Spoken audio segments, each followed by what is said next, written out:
Good morning, my import.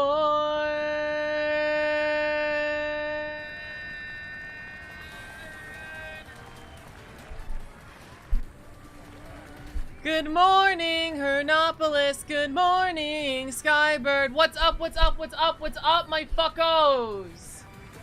My fuckos and buckos. How you doing? Good morning, Shadow. Eros, what's up? Welcome to the stream. How you doing? The wings of an angel and the lungs of a whale. That's right. I can hold my breath for very long times. Good morning, Eros. I'm gonna be honest, chat. I got a full plate of ribs, so I'm gonna enjoy those ribs. Good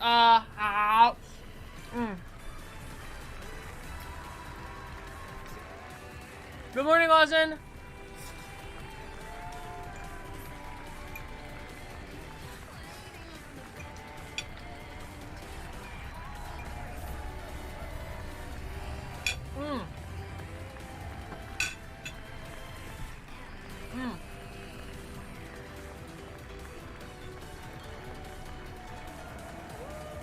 All right. What are we watching today?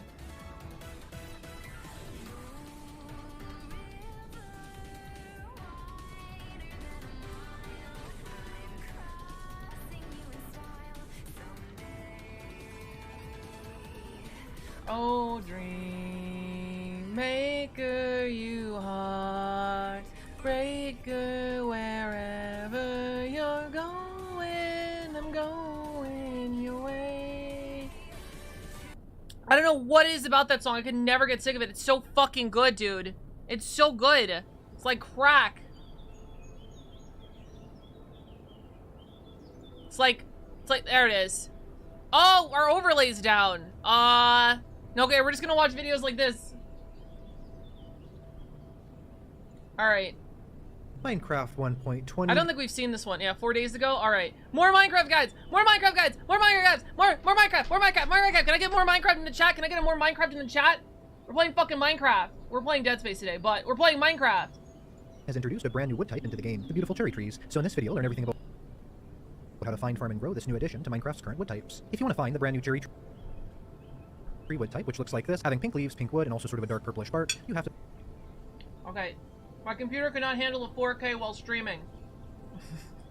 I'm sorry, YouTube. Now, the cherry grove biome can't is the do only it. biome in the entire game that contains these cherry trees, and it is an incredibly beautiful biome with nice grass colors, water colors, and of course vegetation in it. So where exactly in the Minecraft world does this biome generate? Well, the new cherry grove biome is going to generate in many of the same places as the meadow biome does in Minecraft 1.18 and onwards. So more or less a certain percentage of meadow biomes will not generate as meadows anymore, but will generate as the cherry tree grove biome. This is actually quite similar to how Minecraft decided to introduce the mangrove swamp, with there being no additional swamp in the game, just a percentage of what we've generated as the normal swamp, then be the mangrove swamp. So for an example, this mountaintop happens to have a small patch of the cherry grove biome on it, whereas before 1.20 this would have always been meadow. Now what does this biome itself consist of? Well, the cherry grove biome is really simple because it only really contains two pieces of generation in it. First one is of course the giant cherry trees, and these cherry trees generate exactly the same as they would from a bone meal or just naturally grown sapling. So unlike, let's say, some biome like maybe the tall birch forest, also known as the old growth birch forest, these trees do not generate in any special way. They're exactly the same as they would be from a sapling. However, they are incredibly beautiful, and of course give us this new wood type. The other nice benefit of these trees in the cherry grove biome is that the bee nests are very, very common here. As you can tell, there's actually bee nests all across the entire cherry grove biome. And although they're not as common as in, let's say, the actual meadow biome, they still generate quite frequently. And honestly, just the colors around this biome are so beautiful. It really is one of the best new biomes added to the game. And I think this is going to be one of people's favorite new places to build houses. Also, something you get in the cherry grove biome are these little things on the ground. They're known as pink petals. And I believe the idea would be that these particles coming off the leaves of the cherry grove trees eventually rest on the ground to form these pink petals. However, the crazy thing is, if we actually take a really close look at this texture, there are tiny little stems for each one of these pink petals. So although they may seem to just be decaying flowers on the ground, they appear to actually be their own plants. And in terms of mob generation we find here, of course there is those beehives, but as well as that, we also have pigs and sheep. Just looking at it, this is an incredibly beautiful biome in every single way, and I'm really happy this is being added into the game. One part of this generation that is particularly unique is actually this item right down here that we can see all across the floor. That is the pink petals. So how do these work?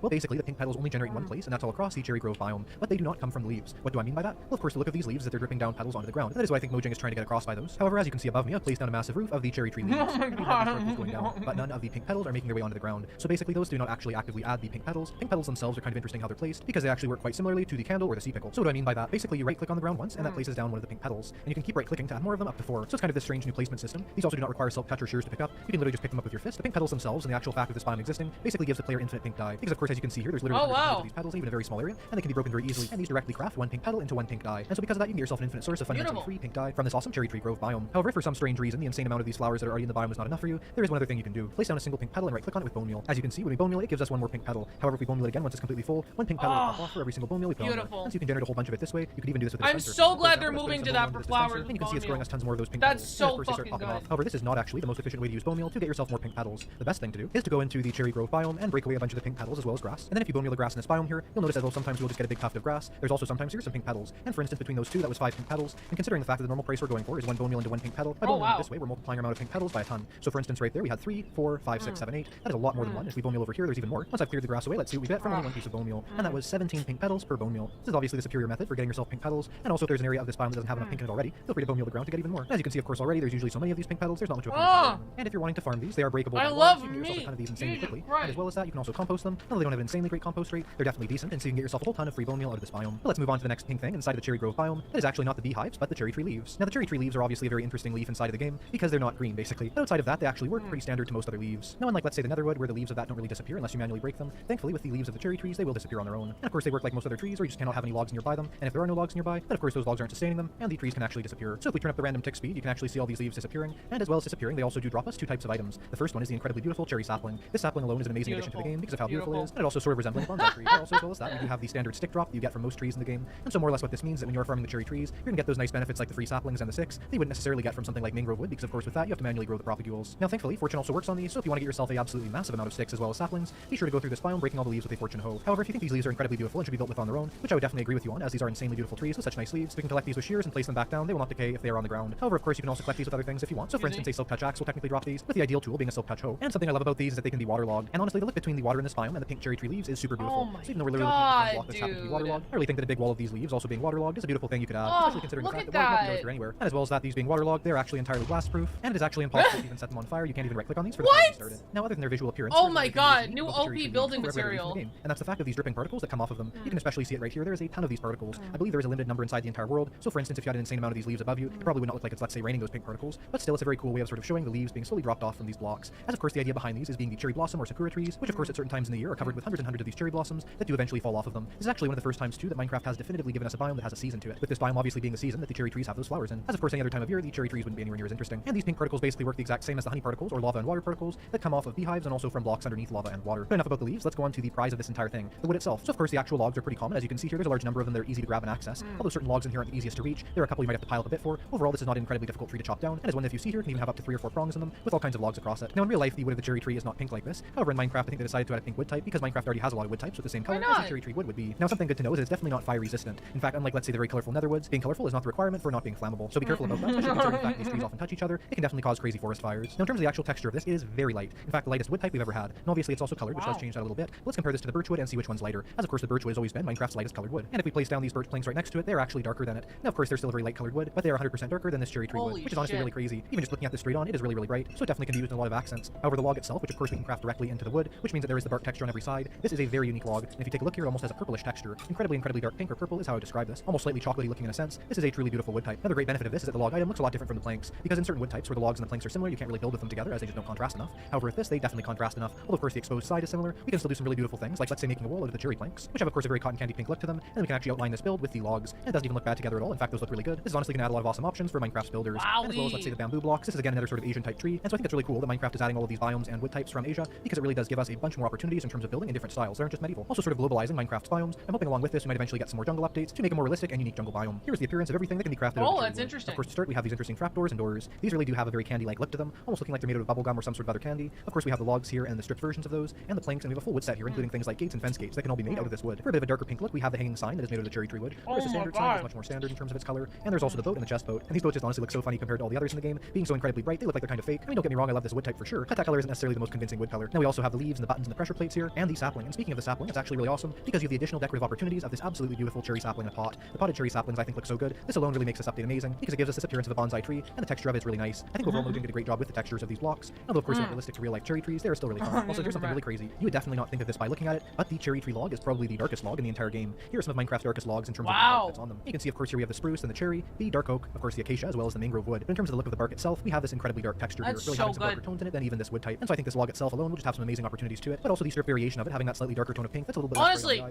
the eyes. In a game like Minecraft, this is ingenious. Barbecue sauce all over me? Yeah, there is. This is an ingenious fucking addition. Like a dark, a really, like just color-wise, because so much of Minecraft is designed, so it's like a dark fucking wood with a pink inside. That's just fucking It'd also be very useful complementary colors. Because it's so beautiful, I really think my next goal is to make a candy house out of the cherry wood, because these textures are honestly incredibly beautiful. Alright, but of course for the final question, how do you farm the cherry trees? Thankfully, these are really simple to farm. And of course, to get a bunch of it, you could just go into one of these biomes and chop them down. But that's not a very sustainable practice, and eventually this rather rare and uncommon biome will eventually all disappear. So as I said earlier, these leaves do drop the saplings really commonly. And that means we can do a giant block of this wood. Now what do I mean by that? The idea would be you place down the saplings in a pattern. I would usually say 5x5 or 8x8, something like that. We'll just do 5x5 here. And once every single sapling is laid out, you can just let them grow there. But ideally, we'll bone meal these one by one and let them grow into a giant grove. So just kind of go through here like this, as you can see, growing each one of these. Some of them, of course, will grow faster or slower. And because there's a lot of logs that go to the side, this is not the most efficient in terms of logs being wasted or leaves being wasted, but it is 100% the most efficient in terms of the amount of time it takes for the logs to actually be harvested. The reason for this is that once we have this entire bunch of logs grown, we don't just have to go from tree to tree to get ourselves a couple logs. We now have a massive clump of these logs all in one place. And this is only a 5x5, just 25 saplings. We go through here and there's logs absolutely everywhere we look. I love this so much because it really does take any wood type and it makes it incredibly easy to get. I mean, just right here we have ourselves a ton of stacks of this cherry wood that we had to do almost no effort for. And so of course is always a great method for that. Additionally, once you're done, you can harvest those leaves and get yourself more saplings for the next round, or you can even just burn it down. It's really up to you, but this is 100% a good way of getting it. However, if you're not for that method and you prefer something that grows more slowly, the one problem is that the cherry trees can be very large in terms of their leaf and log area towards the top, as they kind of have these sideways branches. And so because of that, to be fully safe when planting down the cherry saplings, safe of course in terms of not having the leaves bump into each other and then be deleted, which would give you less logs and leaves, although it's actually not that important, you need these to be at least 14 to 16 blocks apart, which means one sapling here, and then we literally count 16 blocks, and we place the next sapling here another 16 blocks over. The reason for this is that these can each go 8 blocks in one direction, and of course they almost never are going to. As you can see, if we count it, this one actually did go 8 blocks over, so if this one had have also, they definitely would have touched. So keep that in mind, plant them really sparsely if you're trying to save a bunch of the leaves, but in general, again, they do not have a low leaf drop rate, so it's fine to plant them pretty close. And one of my favorite things to do with trees like this, where of course you chop them down and wait for them to decay, is to enlist the help of a certain mob. That is the incredibly fun allay, which by the way has colors that definitely contrast well with this biome. Anyway, the idea would be is that you go around cutting down trees in your farm, or even just inside that biome, and you can even have some of these allays pick up the logs. But the idea would be once you're done chopping down this tree, then all the leaves are going to decay and they're going to drop saplings as well as sticks. This is when our allays come in handy, because we don't have to sit there and wait around for those saplings and sticks to drop or even worry about them despawning. We can just continue on farming trees wherever we are, and all those allays are going to come with their saplings as well as their sticks, place them in our inventory, and really make that a lot easier. And so that too is a really great trick for farming these trees, and also one that's quite fun. I'd also suggest switching out at least one allay for having a log. So minimum 1 stick allay, 1 log allay, and also an allay for the saplings. And of course, as you can see, there are nearly infinite building opportunities with this gorgeous block. Anyway, whether this wandering trader wants to or not, it's the end of the video. If you enjoyed this guide all about the new cherry tree and cherry grove biome, be sure to press the like button, subscribe for more Minecraft news, guides, tips, tutorials, and facts, and I will see you in the next one. Goodbye. I fucking love this guy, dude. He's so comprehensive. Redstone is an awesome part.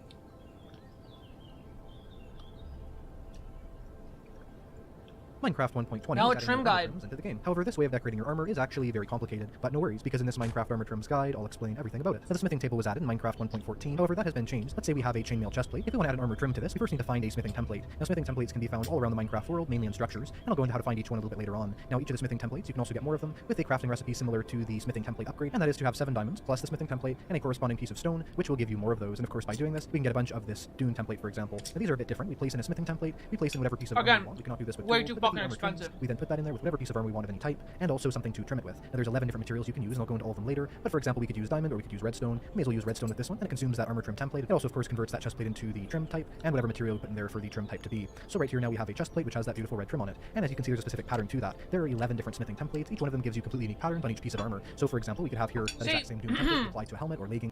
I have mixed feelings about the design for the armor templates, right? Because one, people love power creep, right? People have been playing Minecraft for hundreds of thousands of hours. They want new shit to do. They want new uses for their shit, right? So of course, for the fucking whales that play this game literally days on end, not me, they want something to spend all their resources on, all this extra time that I have, right?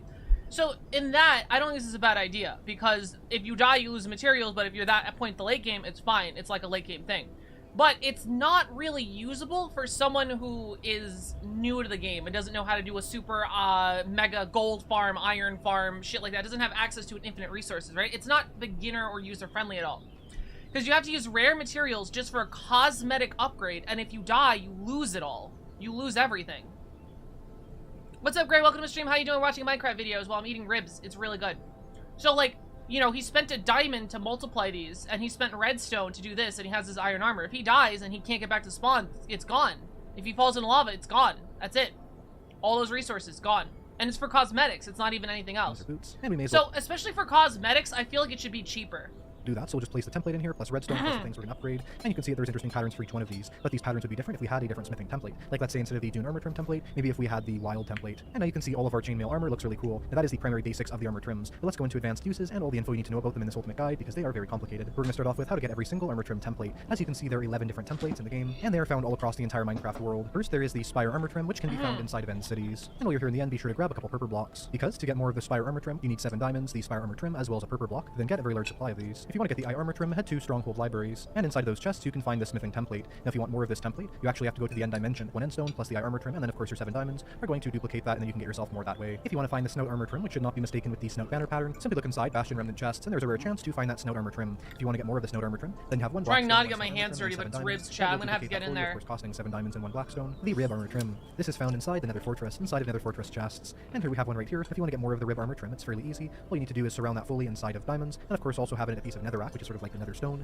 And so then with that we can duplicate the rib armor trim to get That one looks like Isaac's helmet. Armor trim. I think it's fairly obvious where you get this armor trim. That is inside the woodland mansion. But if you do find another rare loot chests here inside of it, there can be the Vex armor trim. Now if you want to get more of this Vex armor trim template, then just put this with cobblestone and 7 diamonds, and that will give you more of them. If you want to get the ward armor trim inside of Minecraft, you have to travel to the ancient cities and look inside the chest there for a very small chance of finding this armor trim. Now if you want to get more of this armor trim, what you need to do is place down a crafting table, put in there cobble deep slate as well as the ward armor trim and 7 diamonds, and this way you can duplicate that ward armor trim to get more and more of them. If you want to get the tide armor trim, head to a ocean monument and defeat the Elder Guardian. Now the Elder Guardian will not always drop this armor trim, so you may have to fight quite a few to get it. And this Elder Guardian just dropped for us the smithing template of the tide armor trim. If you want to get more of the tide armor trim, then put that in the crafting grid with prismarine, surround it in 7 diamonds, and you can duplicate them that way. To find the wild armor trim, go into a jungle temple. That's and what after being happens careful in the jungle true. temple to not be killed by arrows that are in it, you can find in the chest there the wild armor trims. You can also find these in the secret chest of the jungle temple. If you want to get more of this exact smithing template, the wild armor trim, simply put mossy cobblestone plus that trim and 7 diamonds inside the crafting grid. That will give you more of them. If you want to find the coast armor trim, no better place to look than the shipwreck. If we go inside the shipwreck and look in the chest here, we have here the coast armor trim. Just use boring old cobblestone plus 7 diamonds and a coast armor trim. You can copy these to get more and more of this interesting coast armor trim item. If you want to get the dune armor trim, head over to a desert temple. Then of course dig down safely to the area of the temple that contains the chests. If we look inside these chests, there's a chance to find the dune armor trim. And if you want to get more of this armor trim, then put those plus sandstone inside the crafting grid, and of course also surround it in diamonds. And for the final sentry armor trim, to get this, Did you need to find type a the pillager video? outpost, Never. preferably one that doesn't have too many pillagers in it. Go up to the very top where there's always one chest, and in there we have a chance of finding the sentry armor trim. If you want to get more of this armor trim, then use a crafting table, cobblestone, and of course that one sentry armor trim, surround it in 7 diamonds, and that will give you more of them. Now that we've collected all 11 armor trims, what do these actually look like? There are 10 different materials that armor can be Oh my trimmed God. with, and there are 11 specific armor trim patterns that are of course found in the places that I just mentioned earlier. So for these materials we have quartz, diamond, netherite ingot, as well as the amethyst crystal here, the emerald iron ingot, redstone dust, copper ingot, gold ingot, and lapis. You can see here this is what the amethyst trim looks like. This is what the emerald one does. This is the copper armor trim. This trim here, although it looks rather brown, is actually the gold armor trim, as well as this one right here being the gold armor trim. So you can see there is definitely some color variation depending on the pattern being used. This right here is the quartz armor trim, and you can see it is very light, but there is a bit of gray on there. The netherite one does look very much like netherite, and I'd say one of my favorites is actually the redstone one, just because it's such a bright and vibrant color. The lapis lazuli one also sort of has the colors of lapis, although there's some very light blue notes in here that you wouldn't probably see in the standard lapis block or texture. Here's an example of the Okay, hold on. There are. Let's do some math, chat. We love math. We love math on Lorian Lock stream, right?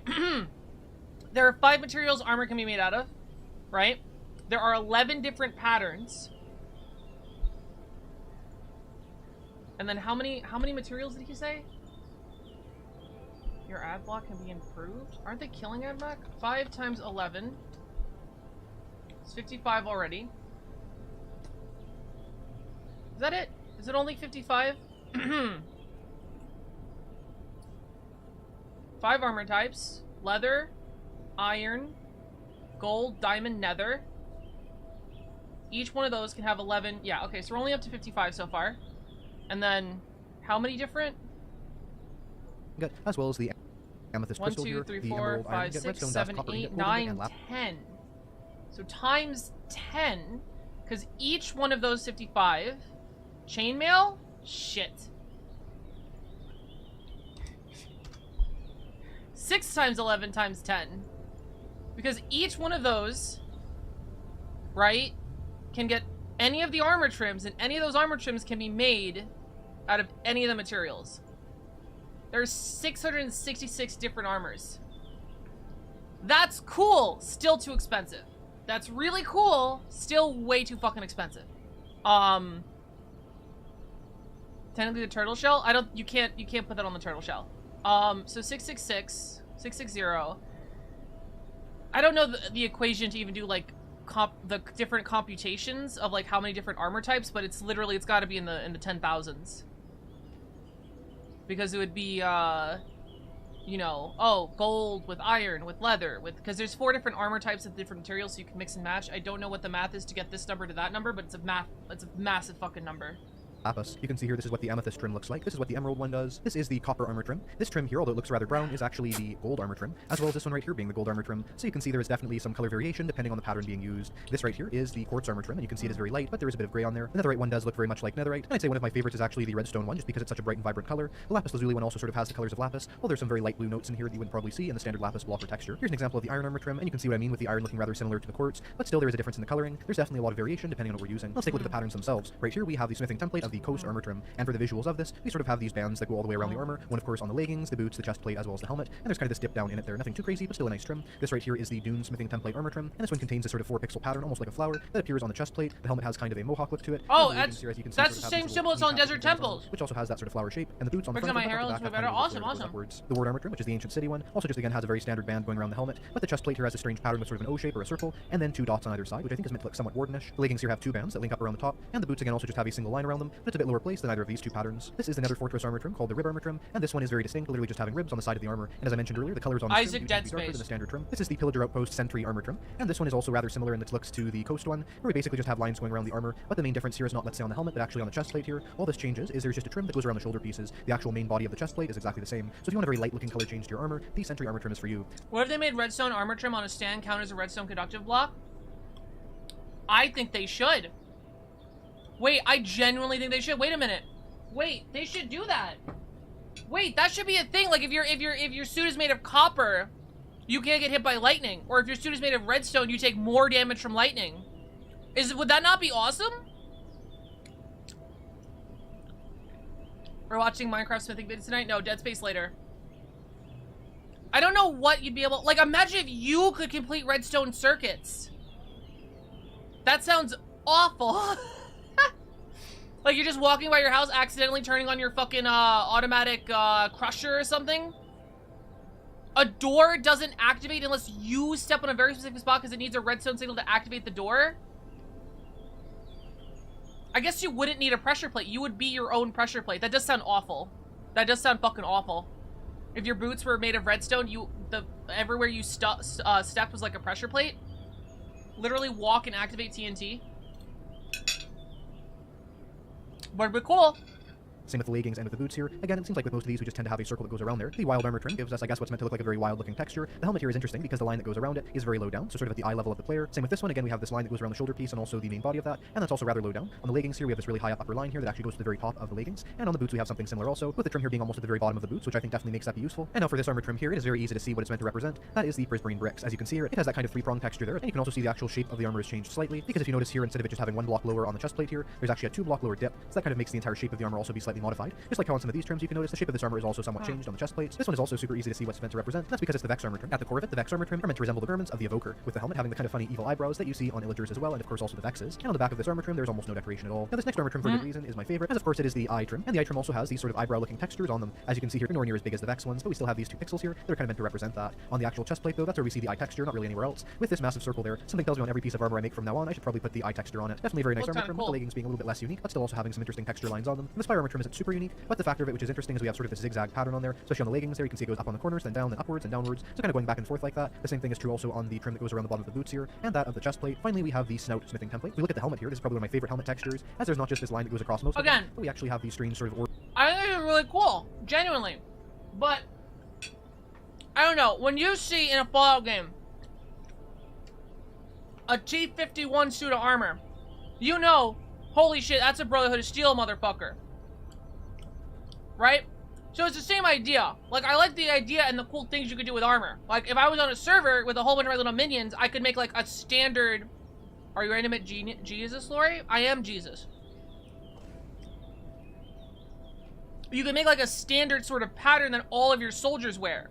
And then people would know, holy shit, that's the Lorian Lock Cock Gobblers. I know, because they have the iconic armor, you know? That shit sounds cool. It's just too expensive. I genuinely think it's too expensive. Did I get that opinion from a YouTuber? You bet your ass I did, but I agree with it.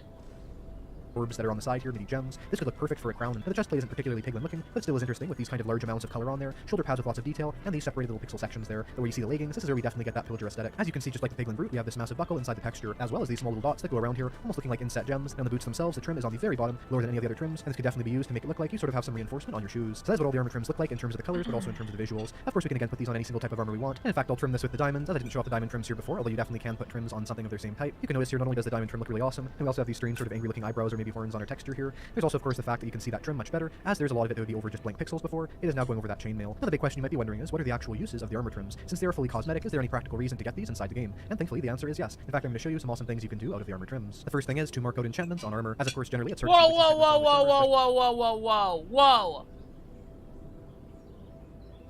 Who said Jesus died a virgin? Where in the Bible did it say that Jesus died without slamming Mary Magdalene's ass?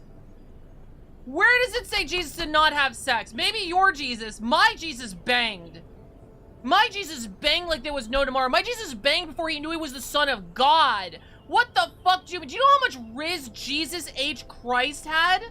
How can you genuinely believe he never had sex before 33? There is no way that man did not fuck. especially if they're on an armor stand. So I'll show you a way we could do this.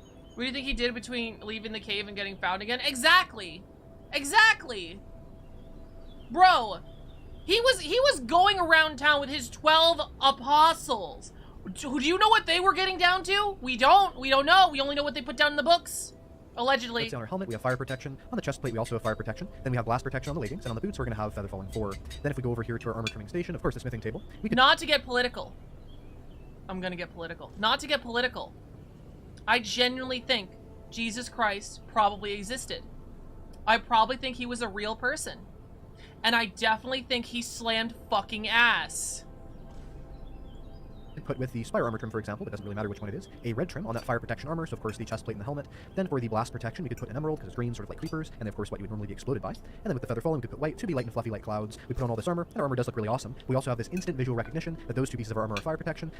Hold on. Put with the spire, especially if they're on uses of the armor trims. Since they are fully cosmetic, is there any practical reason to get these inside the game? And thankfully the answer is yes. In fact, I'm going to show you some awesome things you can do out of the armor trims. The first thing is to mark out enchantments on armor, as of course generally it's hard to see which enchantments are on which armor, especially if they're on an armor stand. So I'll show you a way we could do this. Let's say on our helmet we have fire protection, on the chest plate we also have fire protection, then we have blast protection on the leggings, and on the boots we're going to have feather falling 4. Then if we go over here to our armor trimming station, of course the smithing table, we could put with the spire armor trim, for example, it doesn't really matter which one it is, a red trim on that fire protection armor, so of course the chest plate and the helmet. Then for the blast protection we could put an emerald, because it's green, sort of like creepers, and then of course what you would normally be exploded by. And then with the feather falling we could put white, to be light and fluffy like clouds. We put on all this armor, and our armor does look really awesome. We also have this instant visual recognition that those two pieces of armor are fire protection, the leggings are the blast protection, and the boots are of course the feather falling. And what displays them even better than just being on our actual player. I'm just saying what history wrote down. Argonian.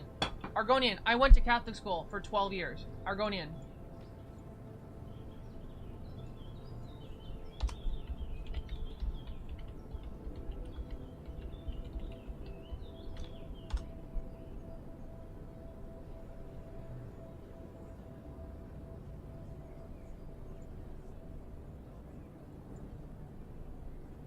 I guess I can show this.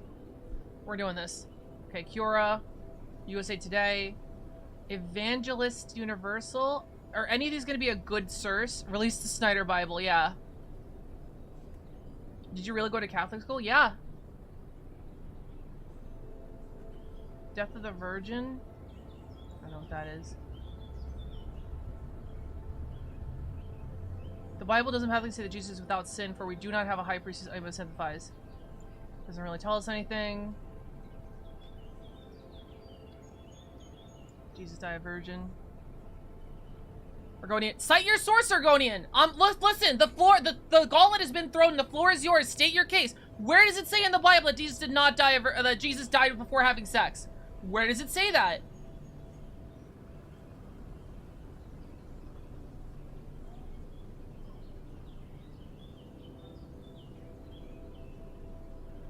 Yeah, her body was taken up to heaven. She didn't leave a body. Journey from butt plugs to Minecraft? Of course. Wait, what?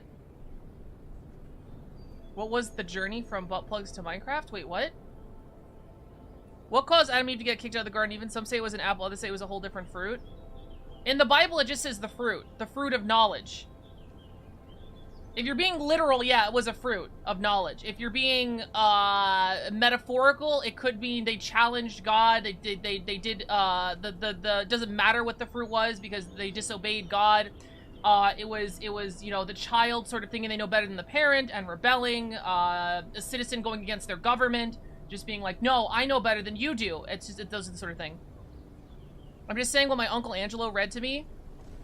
Well, there it is. There's your source. Where's Angelo's? Where's his readings? Where's the Book of Angelo? I need it, Argoniankin.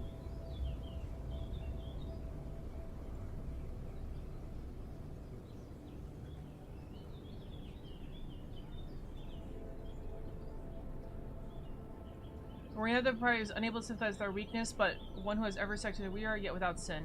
Jesus never reported to have married in the Bible. Sexual relations would have been a sin. Shit.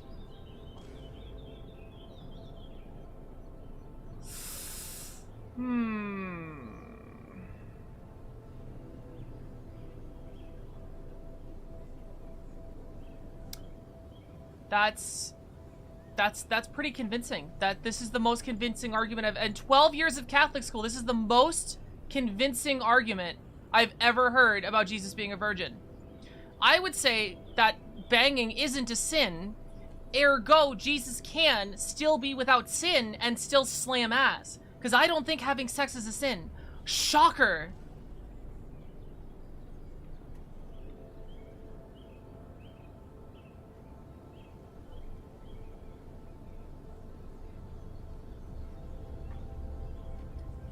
What? Bible mentions Jesus' brothers.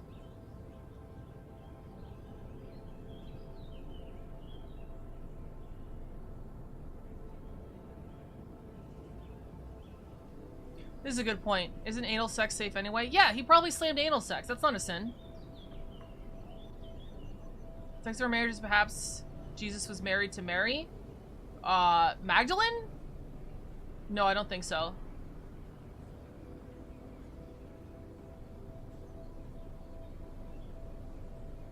Alright, we're doing this, chat.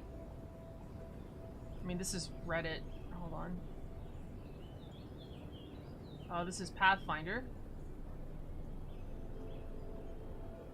This is Patrick.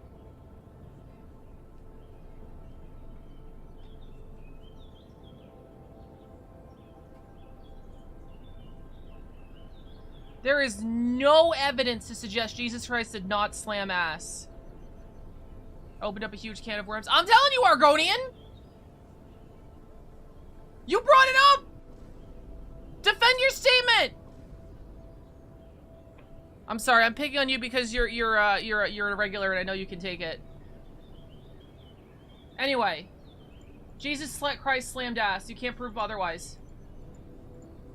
Stand set up, each one with different enchantments, or each one. That line about Jesus being without sin and him not marrying is the most compelling piece of argument I've ever seen. Genuinely. I have asked people this question in my Catholic school for fucking years. Nobody could come up with that answer. Random Kiora guy just like, well, actually, by technicality... Want to remember which enchantments are on which armor. On our armor stand here, we can instantly recognize these are fire protection, that is blast protection, and that is feather falling. As you can see right here, for example, it can be very easy to blend in with other players, other things that have similar armor. For example, us looking like we're just one of the armor stands here, and so more or less what you can change this is also using the armor trims. So oh shit! That is blast protection. And jump scare! I didn't realize. For example, it can be very easy to blend in with other players, other things that have similar armor. For example, us looking like we're just one of the armor stands here, and so more or less what you can do to change this is of course also using the armor trims. So we're going to simply add this nice blue tint with the lapis lazuli to each piece of our armor, utilizing the ward armor trim. And we now have on our armor this very unique look to it. And of course we're all using the same color on each of these, but you can do a variety of different colors, having a different color for each piece. And as you can see now, we definitely do not blend into the rest of this gold armor. And if you consider certain massive multiplayer scenarios, which there's tons of different players, all of them in their enchanted diamond or enchanted netherite, maybe each one having a lytra, then it could be very difficult to tell one player from another. But from now on, that's going to be changed. So be sure to show off your unique look and style, and also maybe color favorites with the armor trims when you're playing multiplayer. Another incredibly good multiplayer use, or even single player if you want, is to make country or clan colors. That is, let's say if you have a group of different players, or maybe you're in a country that you've invented in your Minecraft world, you could have there be a certain color of armor trim, or maybe a certain pattern of armor that represents that you're part of that. This makes PvP really useful as well, because then you can have a bunch of different players visually represented by the armor that they're wearing, belong to each group, maybe even with certain trims representing different levels in that PvP community. So there's an insane number of combinations you can do with this as well, which definitely makes it useful. Is it a war crime to dress up as the enemy? I think it is, right? Apparently a good point, because technically you are a virgin as long as you don't have traditional sex, so you do have a point. That's a good point, Argoniankin. Also, fuck virginity. I hate the concept. And having sex is not a sin. Hot take. Jesus is without sin. Yes, doesn't mean he doesn't fuck, because fucking is not a sin. You can't prove to me that fucking's a sin. For those kind of multiplayer scenarios, as now there's more than just banners to sort of show off the differences between different players. It's actually crazy if you look at them all, the sheer number of armor trim variants that there are. So to start off, we have 10 materials, and we have 11 different trims. There's also the fact that for every single piece of armor, we have a different pattern. It's not the same pattern on all pieces, so we have to multiply that by 4 also to give us... There is no evidence that Jesus had sex with anyone. There's no evidence he didn't have sex with anyone. 6 types of armor, so that ends up being 6 times 4 times 10 times 11, which gives us 2,640 different armor trims that you can make. Definitely an insanely large amount of combinations, literally infinite if we count in leather. This is even possible with the iron ingot, gold ingot, diamond, and netherite ingot, and also, of course... You know, it is very interesting to me as well. Again, not to get political, I'm gonna get political. You know, in my head, I don't think, you know, the Virgin Mary, I don't know if I believe that, right? I think narratively, it's really fucking cool. Like, we've seen this in a bunch of religions of, like, a woman giving birth, not having sex through God. You know, the miracle, I think that's a really good story. I don't know if I believe that really happened. But something that's interesting is the thing that we read on that random website. It was just like, whenever it refers to a virgin, it's only referring to Mary. And it doesn't refer to her sex life. And it doesn't refer to Jesus' sex life. So it makes me think, like, if it's like a mistranslation to just someone pure of body who has not sinned. And, you know, over the thousands of years, we just interpreted that as, oh, she's never had sex, which is... There's iron, gold, diamond, and netherite armor variants, but you can actually put armor trims of the same color on armor. So for example, we could put on this right here an iron trim on our iron armor. We could then also put a gold trim on our gold armor, a diamond trim on our diamond armor, and a netherite trim on our netherite armor. It looks pretty nice. We have some nice detailing on there. And actually, I'll put it on an armor stand here so we can see it even better. You can definitely make out the armor trims on all of these, although on, let's say, the netherite it's a bit harder to see. The other thing important to know is that leather armor can be trimmed. And you can see, even though this is leather armor, we can still add trims to each piece of this. This is a fully customized piece of armor, but it is always a good idea to make sure to plan out your armor trims before you make them. Anyway, if you enjoyed this video, subscribe for some more Minecraft news, and turn on notifications to never miss a video like this in the future. I will see you in the next video, and I hope you have a good rest of your day. Goodbye. What if Jesus can't sin because of sacrifice? He's immune, so whatever he does want to consider to sin. I'd say it was kind of artificial insemination. No. Or her husband banged her in her sleep. They made a robot chicken episode about it. I don't think it would be artificial insemination. What? Would that be artificial insemination? God making you pregnant?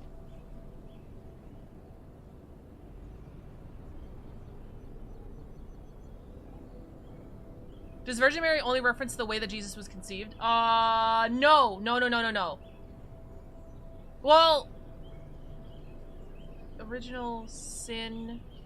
No, wait, no, because original sin has to do with sex, right? Does it? Was that I just taught not to have? Oh, you didn't see that. You didn't see anything. Nothing. I wasn't watching Sonic Boom chat. I swear. I wasn't. It's not what it looks like. Original sin. Religion rabbit hole. Religion rabbit hole. Is a Christian doctrine that holds that humans, through the fact of birth, inherit a tainted nature of regeneration proclivity to the sinful conduct. The biblical basis for the is found in Genesis 3, story of impulse and activity in the line. It was brought forth in inequality, and in sin did my mother conceive me. That's not the original sin. Argonian kin. Adam and Eve are the original sin. Therefore, just as sin entered the world through one man, and death through sin, and in the way death came to all people because all sinned. Wait a minute. I think I was lied to. This has nothing to do with sex. I mean, it could. Obviously. Narratively, you gotta bang to make babies. So to say everyone is born in sin, linking that to sex is kind of like A plus B equals C. Like, that's the train, right? But it doesn't have to.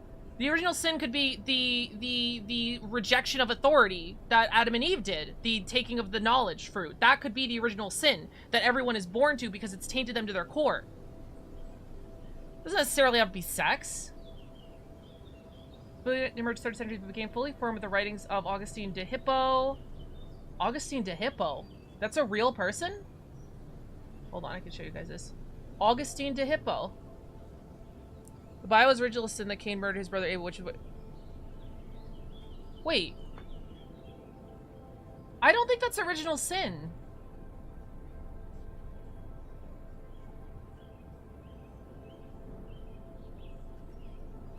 Yeah, no, original sin is the stealing of the apple. That's not... It's not Cain killing Abel.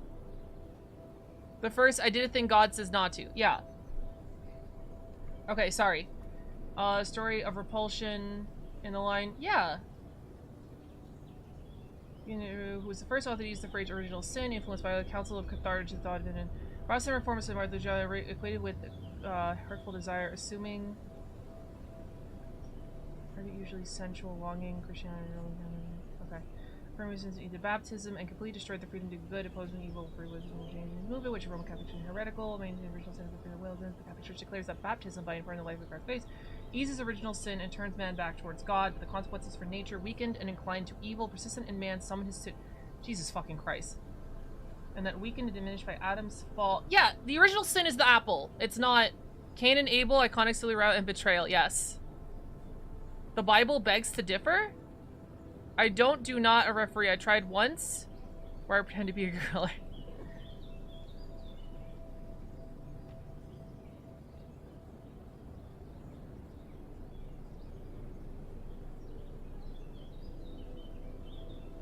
Okay. Original sin. Okay, I'm pretty sure. Okay, now we have to look up what the original sin was.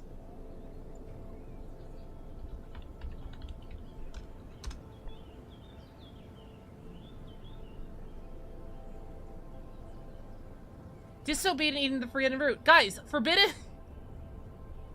Guys. I'm being gaslit. I know what the original sin is. It's the original sin. The first sin. Disobeying God. Anyway. Trying to gaslight me into Catholic. I've spent 12 years learning this bullshit. Okay, why did we look up original sin? Why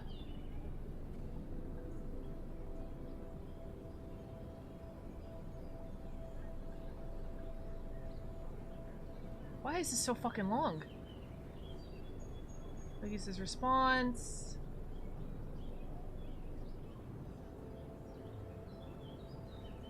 Adam did not bring inheritance and he introduced death to the world. Furthermore, Plagueis argued sin was spread through the example rather than hereditary transmission. I mean, I would agree with this. I think narratively original sin is smart. If you want to get people into your cult, I'm being genuine right here. If you spread the narrative that literally anything you do is forgivable as long as you're baptized, and if you're not baptized, you're going to hell, that's how you get people baptized. That's how you get people baptized. Like, that's the propaganda, that's the marketing you need. What about Cameron? Can you search? Because now I'm questioning my knowledge. Sir, what do you want me to search? About it? It's not original sin, it's a sin.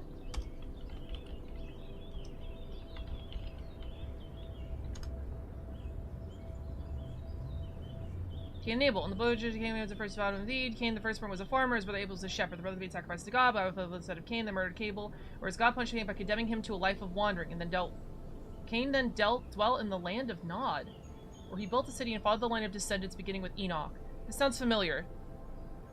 Genesis narrative. Those priests writing the doctrine are real gamers. Yeah, no. Literally. But, you know, the idea that it is our actions and not something we are born with, like, as story-wise, I think that's much better. And, I don't know, genuine belief? I don't know what I'm saying. Like, that makes sense to me. Like, you're judged by your actions, not because you were born a certain way. It doesn't make any fucking sense, right? But that doesn't fill churches with people in the seats, so I understand why they don't go with that narrative.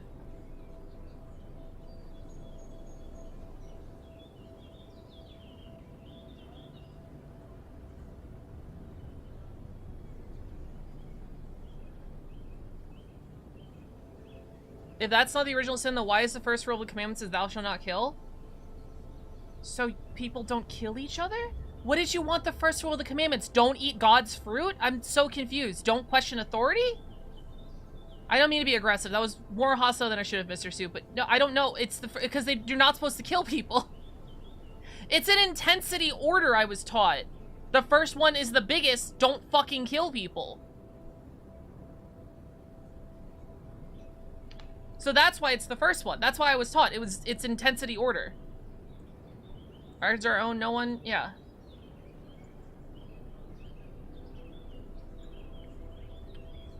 Anyway, Augustine. Cassian, Church's reaction.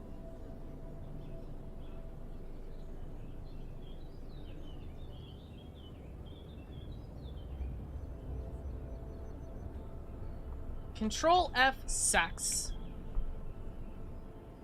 Spiritual background, alien realm. Judaism did not see human nature as irrevocably attained in some sort of original sin. Judaism doesn't. While for the Apostle Paul, Adams acted... Is this a Christian thing? I didn't know that. The commandments are also what God told Moses to tell his followers. Yeah. Religion is business with extra steps. Next question. Shouldn't need to be told not to kill people. Yeah, I think Bo Burnham had this line. It's like you shouldn't not... I don't think he used the word kill, was another word, but you shouldn't not kill people because I don't want you to. You shouldn't not kill people because it's a fucked up thing to do. Yeah.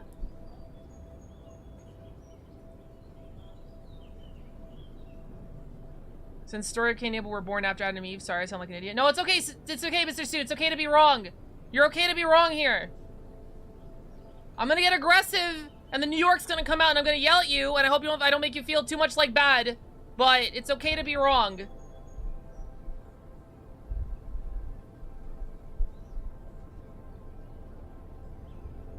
Anyway, also as far as death, natural world. Early Christianity had no specific doctrine registered prior to the 4th century. The idea developed incrementally with the writings of early church followers. The New Testament composed, blah blah blah blah blah, like blah blah blah blah blah blah blah, born without sin, blah blah blah blah blah blah blah blah blah blah blah blah blah blah. Biblical basis for original sin are generally found in the following passages first and last, of which explain why the sin is described as original. Dope. Genesis 3, the story of the expulsion of Adam from God and Eve. Psalm, I was brought in forth with inquiries, mother did not and in sin did my mother conceive me. Paul's in the Romans, therefore, just as sin entered the world through one man, one death through sin, and his way death came to all people because all sinned.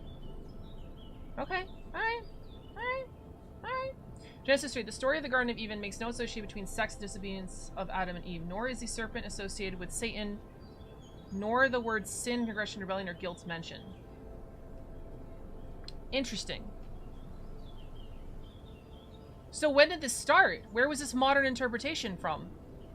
The story of Garden of Eden makes no association between sex and disobedience of Adam and Eve, nor the serpent associated with Satan, nor the words sin, transgression, rebellion, or guilt mentioned.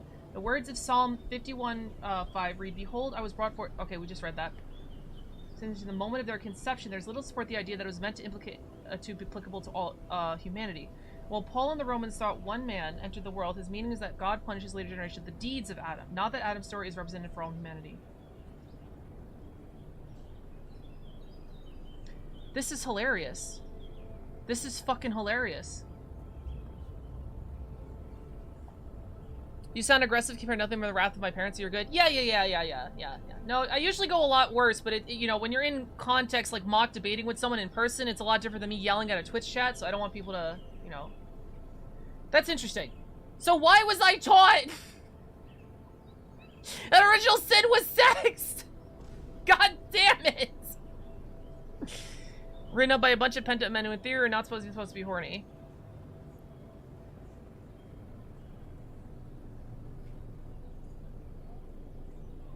So funny. What a weirdo thing. Because they want you to get laid, Larry? Yeah.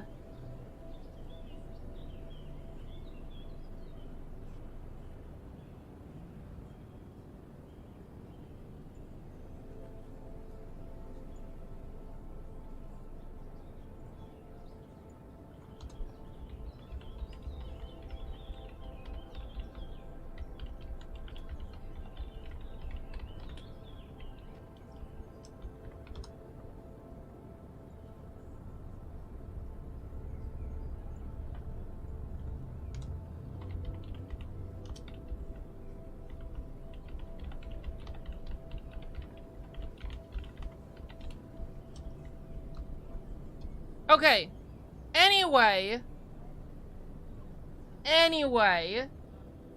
Same reason why virginity is prone to like... Yeah, that's why, like, Hanedu, I try to not even use that fucking word, genuinely. Like, I've tried to, like, exit from a vocabulary. It's hard to have certain genuine conversations with people because of it, but, you know, I believe speaking a word gives it power. I genuinely try not to use the word virgin because I don't believe in it. It's a stupid fucking word. It's only used to hurt people. Just like, oh, they've never had sex. That's what I say. Why does it need to be a word? Why do you need a quantificator like that? Oh, you just have not had sex before. Dope. I mean, it's hard to describe a virgin killer sweater without saying the word virgin, but you know what I mean.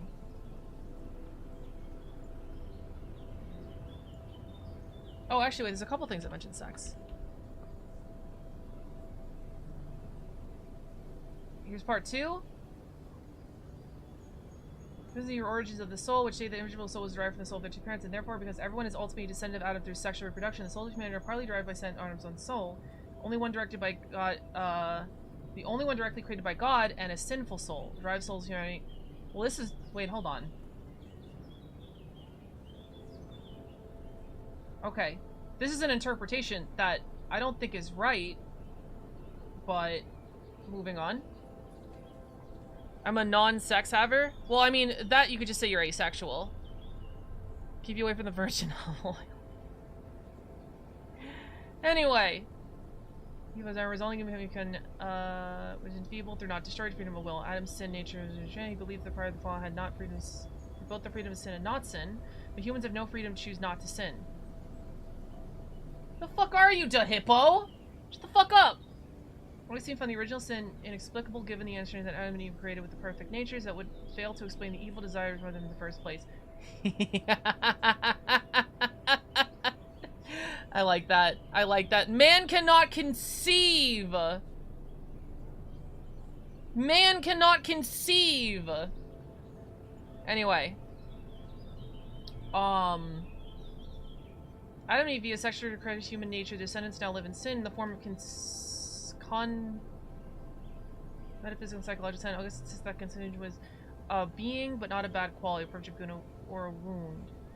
He admitted that sexual intercourse might have been present in the perfect human nature in paradise, and that only later become disobedient to humans as a will result of the first couple's many religious sin. What? He admitted that sexual intercourse might have been present in the perfect human nature in paradise, and that only later it became disobedient to human will as a result of the first couple's disobedience to God's will in the original sin. So what does this mean? He's saying that sex was okay until they disobeyed God, then sex wasn't okay? Is that what that statement means? Only later became disobedient to human will as a result of the first couple's disobedience to God's will in the original sin. Okay. Augustine's view of all of humanity was really present in Adam when he sinned, therefore all have sinned. We were all in Adam's ball sack, guys. All of us. Every single one of us was in Adam's ball sack. Original sin, according to Augustine, consists of the guilt of Adam that all humans inherited. Although earlier Christian authors taught that elements of physical death, moral weakness, and a sin prosperity with original sin, Augustine the first told the inherent guilt was wherever an infant eternally damned at birth. It's not in the Bible. He had huge balls, yeah. Massive balls.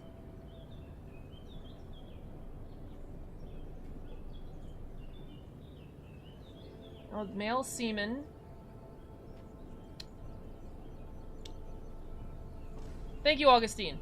As the means which original sin has been made heritable, leaving only Jesus Christ conceived without... Jesus. It's this man. This man had skeletons in his closet. I'm sorry. I'm sorry, this man had a skeleton in his closet. Oh my god. As far as I can tell, yes. I think in the Bible, God even says, for disobeying my words, women shall feel guilt when birthing another human being. That sounds familiar. I don't know if that's true or not. God. Disobeying. Childbirth, I'm gonna write.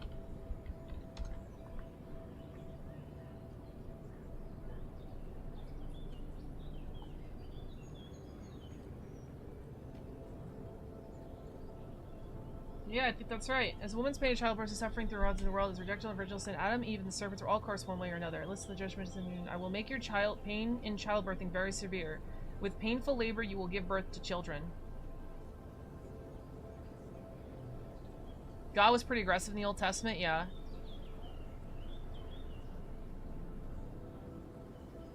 Why? So why would a god do this in the first place? And why do you tell this in the story? Like, why? What is that? What, every time a woman gives birth to a child, she's just like, oh, goddamn, Eve, you original sin, you made this painful, fuck you, Eve. Like, what is the point of that?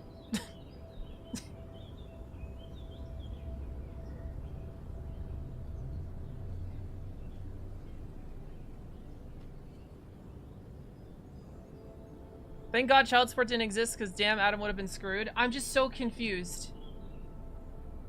Bible's kind of sexist, which is okay. Well, like, what is the point? What is the point of telling all the followers that the reason why childbirth is painful is because of Eve, original sin?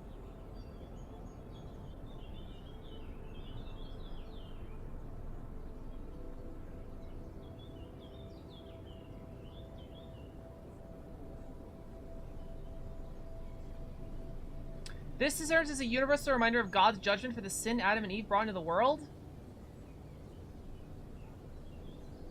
Yeah, he's literally like a different character. He's literally a different character in the Old and New Testament. God is a narcissist and wants full control, so disobeying him, he must be harmed.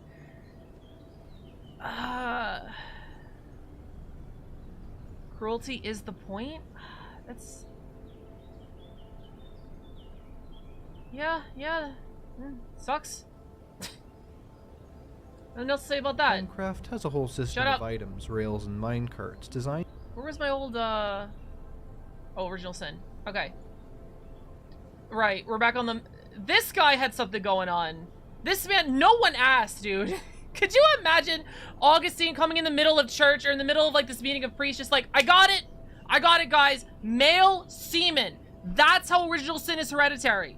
Male semen. No, hear me out. Jesus Christ... No semen, no original sin. Everyone else, male semen, original sin, guys. Clap. You can clap for me now. Guys, I figured it out. How it's male semen, not female semen. Don't ask what female semen is. Male semen.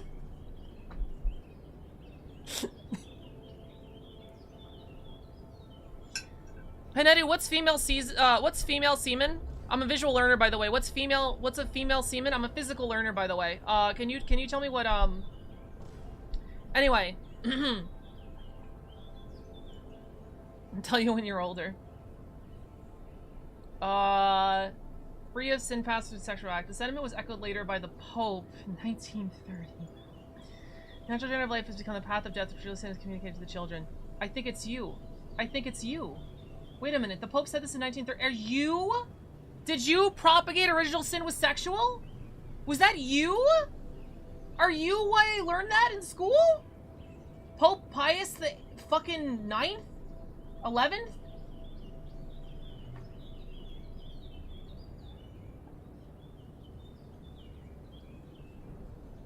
Negatively original sin considered to be insult to God that humans could be born inherently sinful based towards sin. You know, fair. Religious believe that a soul was created by God at conception and therefore would not be immune with sin as soul acts from creative agency. Adam did not bring inherent sin, but he introduced death in the world. Furthermore, Pelagius argued sin was spread through example rather than commission. Yeah. That's a much better. Like, that's what I'm saying.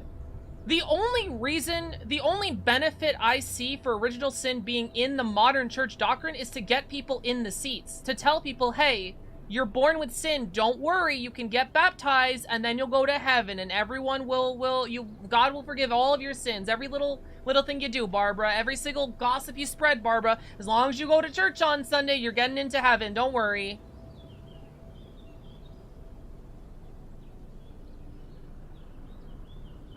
Hold on, I have to change the port on my phone. The church is a mob? I mean... Can I say that? Listen. You believe what you believe. You want to be spiritual, go ahead. My gripes are with organized religion that use propaganda to abuse people. That is my gripes. Listen, you believe in God, you believe in original sin, that's totally fine. That's whatever. Problem is with people abusing power. That's my issue. How did this become a Christianity lore stream? It's always a lore stream. Basically in bed with Mussolini? Ooh, that's not a good look. You're a good person, Lori. Hail to Orden. Thank you. I was wondering, why do angels nowadays resemble humans compared to the true form angels? Is bizarre and scary. Well, Mr. Suit, there are different interpretations of angels. The angel that came to Mary looked like a person. Hold on. Depiction, mentions of angels in the Bible.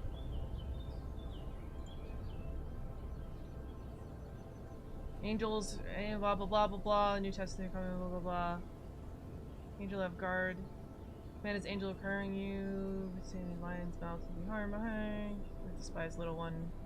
Yeah. Only angels in Revelations actually look like that. The hell angels that end the world, Mr. Suit. So there are angels in the Bible that look like what we associate angels with, except they probably wouldn't be white. Sorry. But, those angels do exist in the Bible. The ones that we are just like, quote-unquote, biblically accurate angels, those are at Revelations only. When God comes to end the world. Here we go. Above him stood the seraphim. Each had 6 wings. Right, so that's the seraphim. With 2 he covered his face, with 2 he covered his wings, with 2 he flew. This came in likeness of 4 living creatures of their appearance. They had human likeness. See? So here we go, human likeness. But each had 4 faces, and each one of them 4... Okay, this is improving my point very well. Apparently it's more than just Revelations. Their legs were straight, their soles on their feet were the soles of the calf foot. They sparkled like bronze bronze, and the wings... Behold, it was a great work, for the angel of the Lord descended to heaven and came rolled back in the stone. His appearance was like lightning, and his clothing white as snow. Another mighty angel come down from heaven, wrapped in a cloud, with a rainbow over his head, and his face was like the sun, his lands like pillar of fire. 2 angels, solemn lords in the gate, one listening, rose to meet him. So, my lords, please turn to heaven, and raise up and go on your way, they said.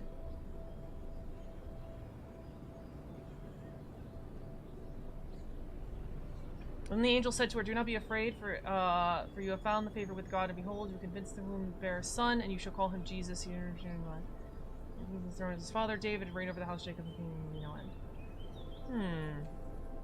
Archangels look human, the horrifying ones are thrones and stuff. Wait, hold on. There's a different ranks of angels. Archangels look human, the horrifying ones are thrones and stuff.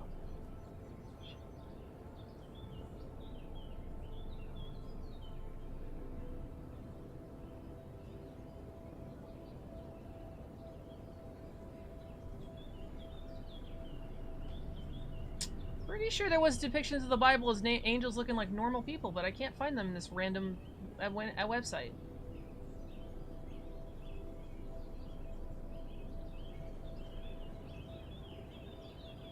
Appeared to him in the flame of the fire of the bush. He looked, and behold, the bush was burning, yet it was not consumed. The angels made it with humans? I don't think that happened in the Bible, not the canon books. You are thinking of cherubs? No, no, no, no, no. Cherubs are in the Bible? I don't think cherubs are in the Bible. Cherubs are pagan, aren't they? Cherubs, Bible.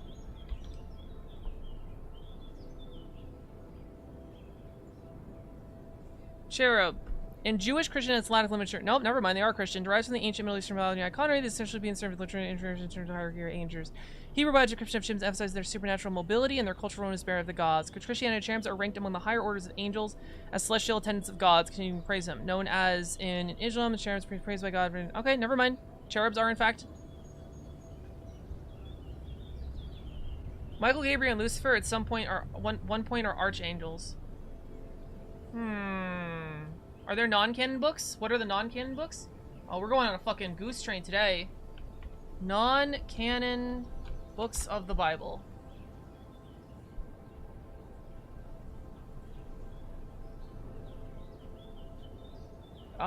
There's a whole list of them. These are all the books that they said are not true and don't contain the word of God. Okay, what was I looking up? Angels. Because the council gets to decide what's canon? Yeah. I mean, I don't blame them for that. I mean, if you have an organized religion, you have all these books, like, talking crazy, like, I feel like you have to sit down and just be like, okay, what is true? What is not true? Like, I feel like this was, like, an inevitability with everybody writing books. So it could have been much to the benefit of the church controlling people. Also that. But, you know.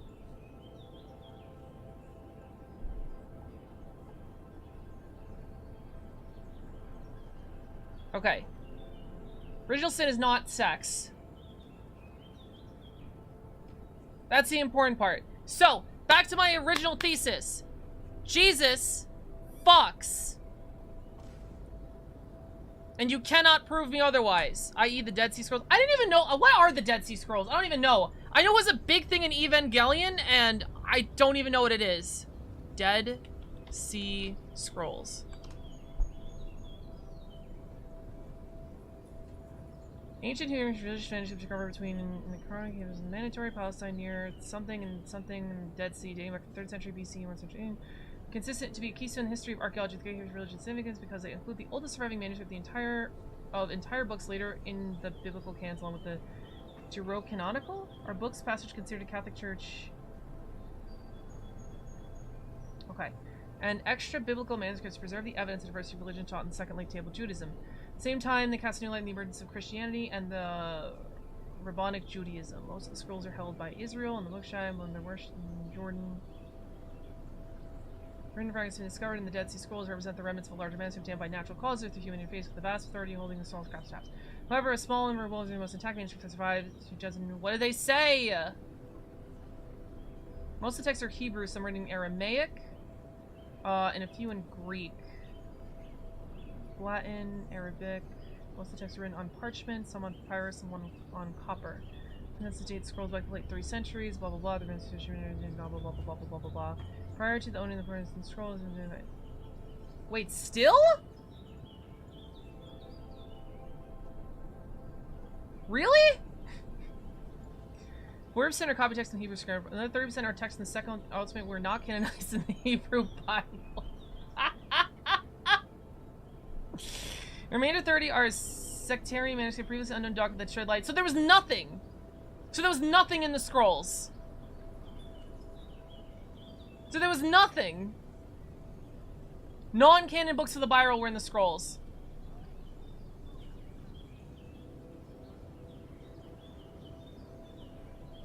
Phylactery.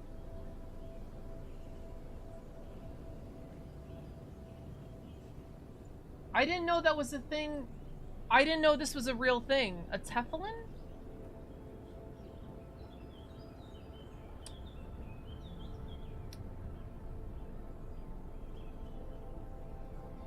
Okay, I don't wanna be an SJW here. Okay? Chat, I need you to sit with me, chat. I don't wanna be a little Karen. I don't wanna be a little SJW. Why did, I assume the D&D writers, I assume this is Wizards of the Coast. Why did Wizards of the Coast name the thing that contains a lich's soul, an evil lich's soul? Why did they call it a phylactery? Why did they call it that? Chat? Why did they call it a phylactery? When a phylactery is specifically a Hebrew thing. Chat, why did they call it that? Anti-Semitism. I didn't want to be the one that said it. I didn't want to be the one that said it. Why is a phylactery called a phylactery?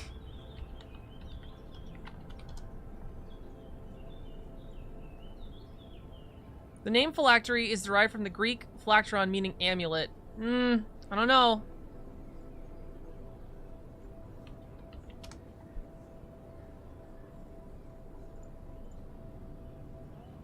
Phylactery from the ancient Greek protector is a term for a charm or amulet, a Christian reliquary, or a translation of the Jewish tefillah.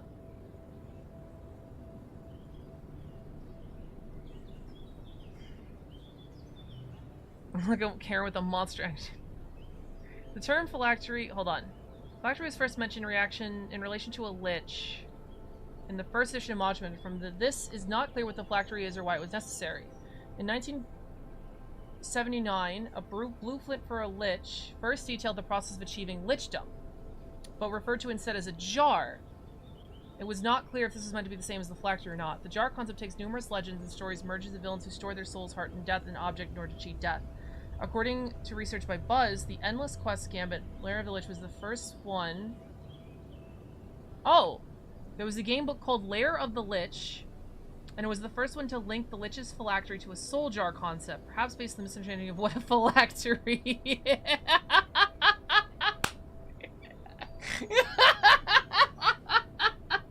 Funny.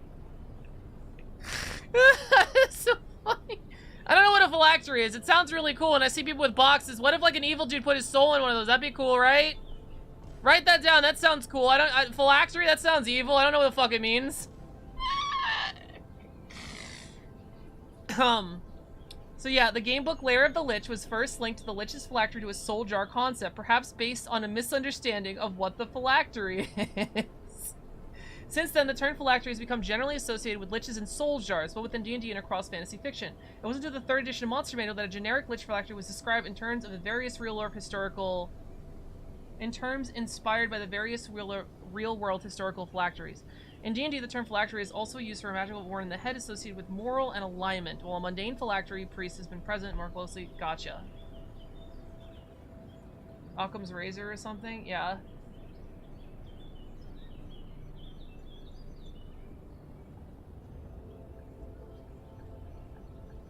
Did I finish this rib? Oh, fuck, I did. Wow, I killed this thing. There is not a speck of meat on these bones. I don't remember doing that. Do not remember doing that. Why do I have this here? I don't need this here.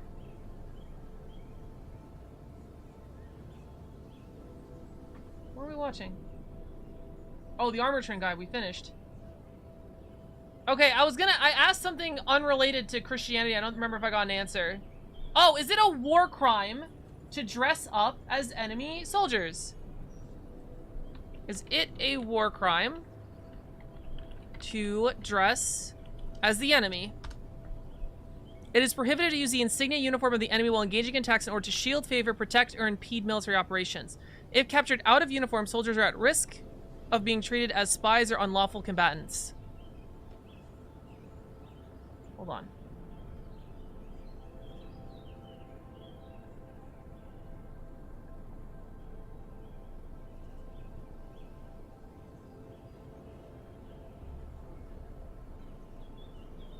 All fantasies commit prisoners of war. The sole intention to facilitate their escape, to which do not entail violence, artificial landings, public property.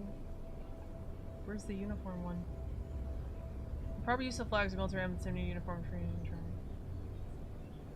It's called espionage. Spies can be executed. Oh. So if you have a soldier dressed up as the enemy soldier, they could be considered a spy and just be executed. But if that soldier was just captured regularly, they can't be executed? I don't know Geneva. I don't know her.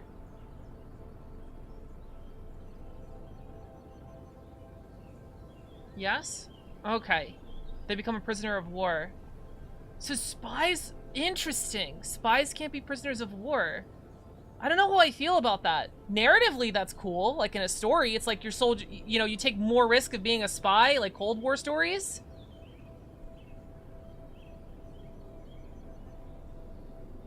There are doctrines how you treat, yeah. Not entail any violence against life.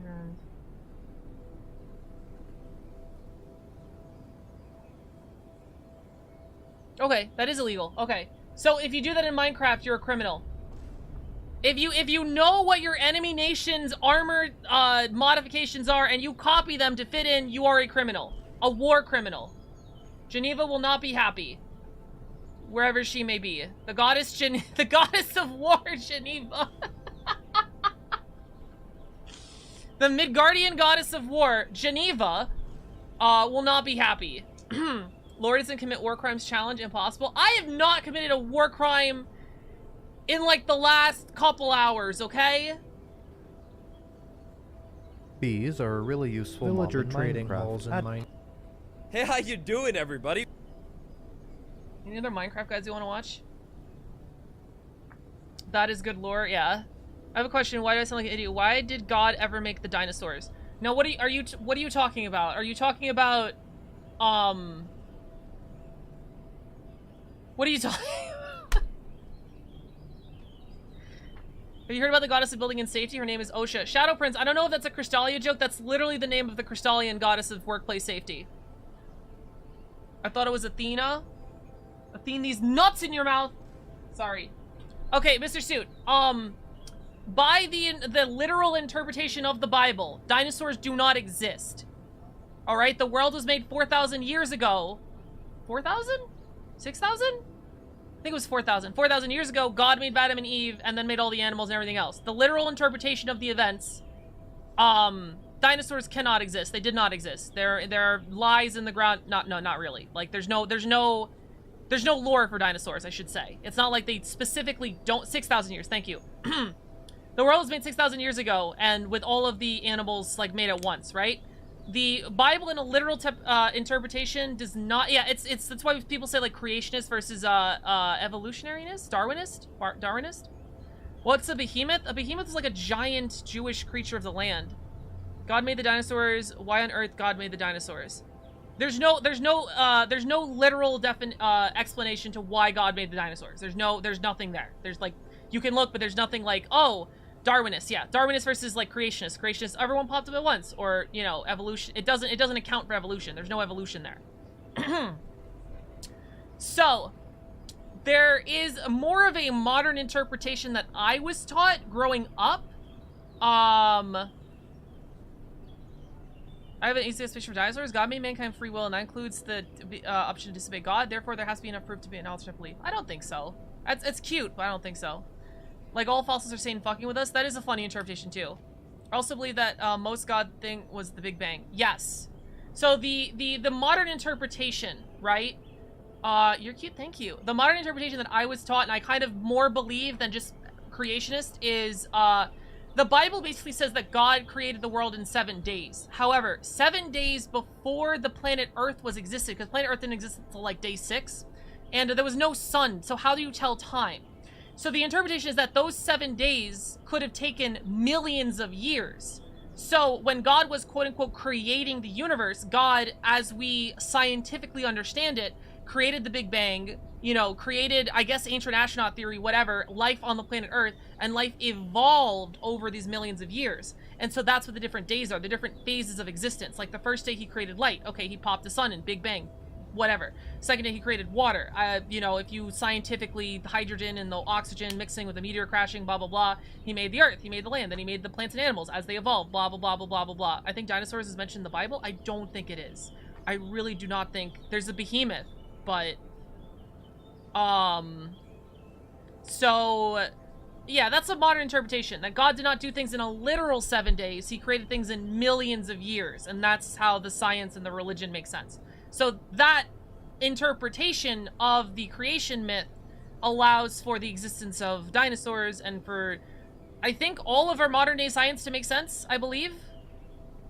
I don't know if there's anything that's directly against that interpretation. Also, question, could God create other life other than humanoids? He did, yeah, such as aliens, other worlds out in the universe. Now, that's a complicated question. If we're going by the Bible, no, he did not. There are no life on other worlds. If we're going literally by the Bible, God created everything on Earth, unless he just didn't mention it. I guess it's entirely possible within the text that God did the same thing on another planet, and we just would not know about it, I guess. But if you believe the Bible is the word translated by God... then no, he probably would have mentioned that. Unless Adam and Eve are the ancient astronauts. Wait a minute, hold on. If Adam and Eve are the ancient astronauts, and they had kids on a whole fuck ton of different planets, everyone would still be... everyone would still be children of God from the first Adam and Eve, but they would be... I don't even know if they'd be aliens, I guess. Interpretation of aliens or whatever.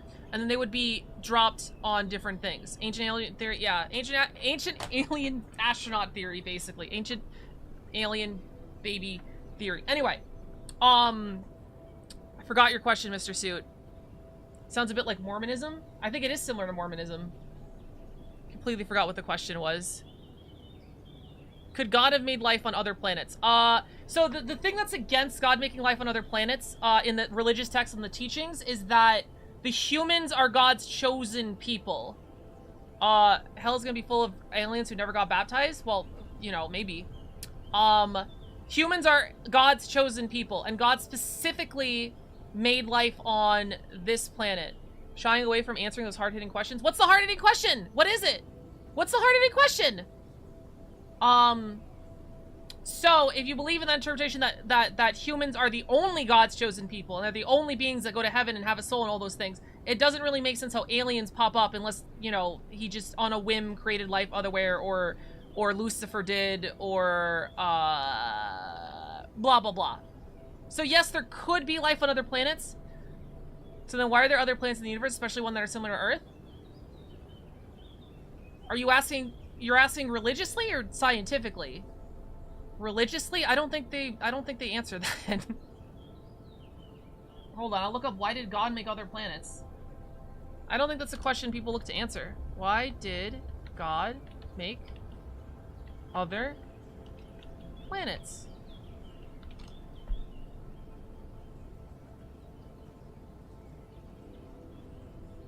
This is a video? Oh god. Today's question is, oh no, why did God create such a vast universe and other planets if there is only life on Earth? Here we go, guys. I'll answer that question from a biblical perspective. Then afterwards, as always, I'll share some helpful resources, so stick around to the... I didn't know there was so much religion involved in Dead Space. I can't tell if that's a joke or not. Religion is all... Dead Space is all about religion. The question of whether God created life on other planets is certainly fascinating. Psalm chapter 19, verse 1 says that the heavens declare the glory of God, and the firmament shows his handiwork. Everything that God has made, be it you and me... Humans are God-chosen people. Isn't that a bit narcissistic? Like, should all life be considered holy and are loved by God? Yes, Mr. Suit.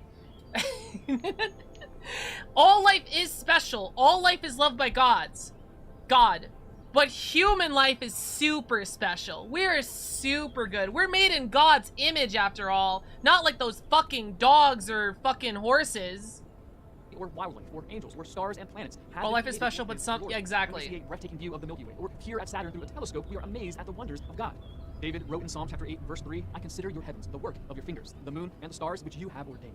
When we see the That's a good interpretation. I like this. Scientists have discovered thousands upon thousands of galaxies, each containing millions of stars. We should be standing in reverent fear of a God so immense to make all that and call it the work of his fingers. Furthermore, okay, that's a good interpretation. I like that.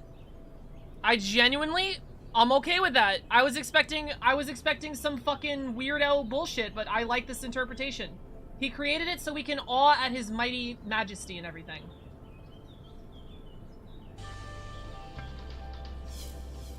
This is a good one. I'm slowing the video down for you guys. the question of whether God created life on was referencing Animal Farm? Certainly fascinating. I never read Animal Farm, Psalm actually. Chapter 19, verse 1 says that the heavens declare the glory of God, and the firmament shows his handiwork. Everything that God has made, be it you and me, Poor or Leg Good wildlife, is thing. or Oh, gotcha. angels, or stars and planets, has been created for his glory. When we see a breathtaking view, I genuinely, I really like this Saturn interpretation. through a telescope, we are amazed at the wonders of God. David wrote in Psalm chapter 8, verse 3, I consider your heavens, the work of your fingers, the moon and the stars which you have ordained. When we see the vast number of stars, then read that scientists I'm too used to listening. Thousands Yeah. upon thousands of galaxies, each containing millions of stars, we should be standing in reverent fear of a God so immense to make all that and call it the work of his fingers. You know what's funny? That's like Aurelian Soul in League of Legends. That's literally Aurelian Soul.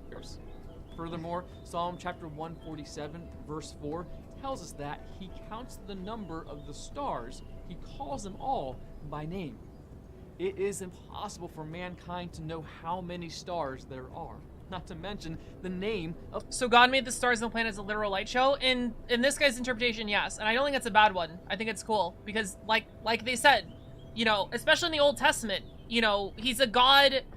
He's a vengeful God. He's a fearful God. He's a God that wants people to fear him and rever him. And I think making a fucking universe and only have one planet be important for the species of Earth to look at for billions of years, just be like, wow, this place is fucking massive. God is really powerful. I think that's in character. Of every star. Indeed, my hand has laid the foundation of the earth, and my right hand has stretched out the heavens. When I call to them, they stand up together. Isaiah chapter 48, verse 13. Hold up. Space. Hold up. Hold up. I think you could just as easily use this and interpret it as aliens.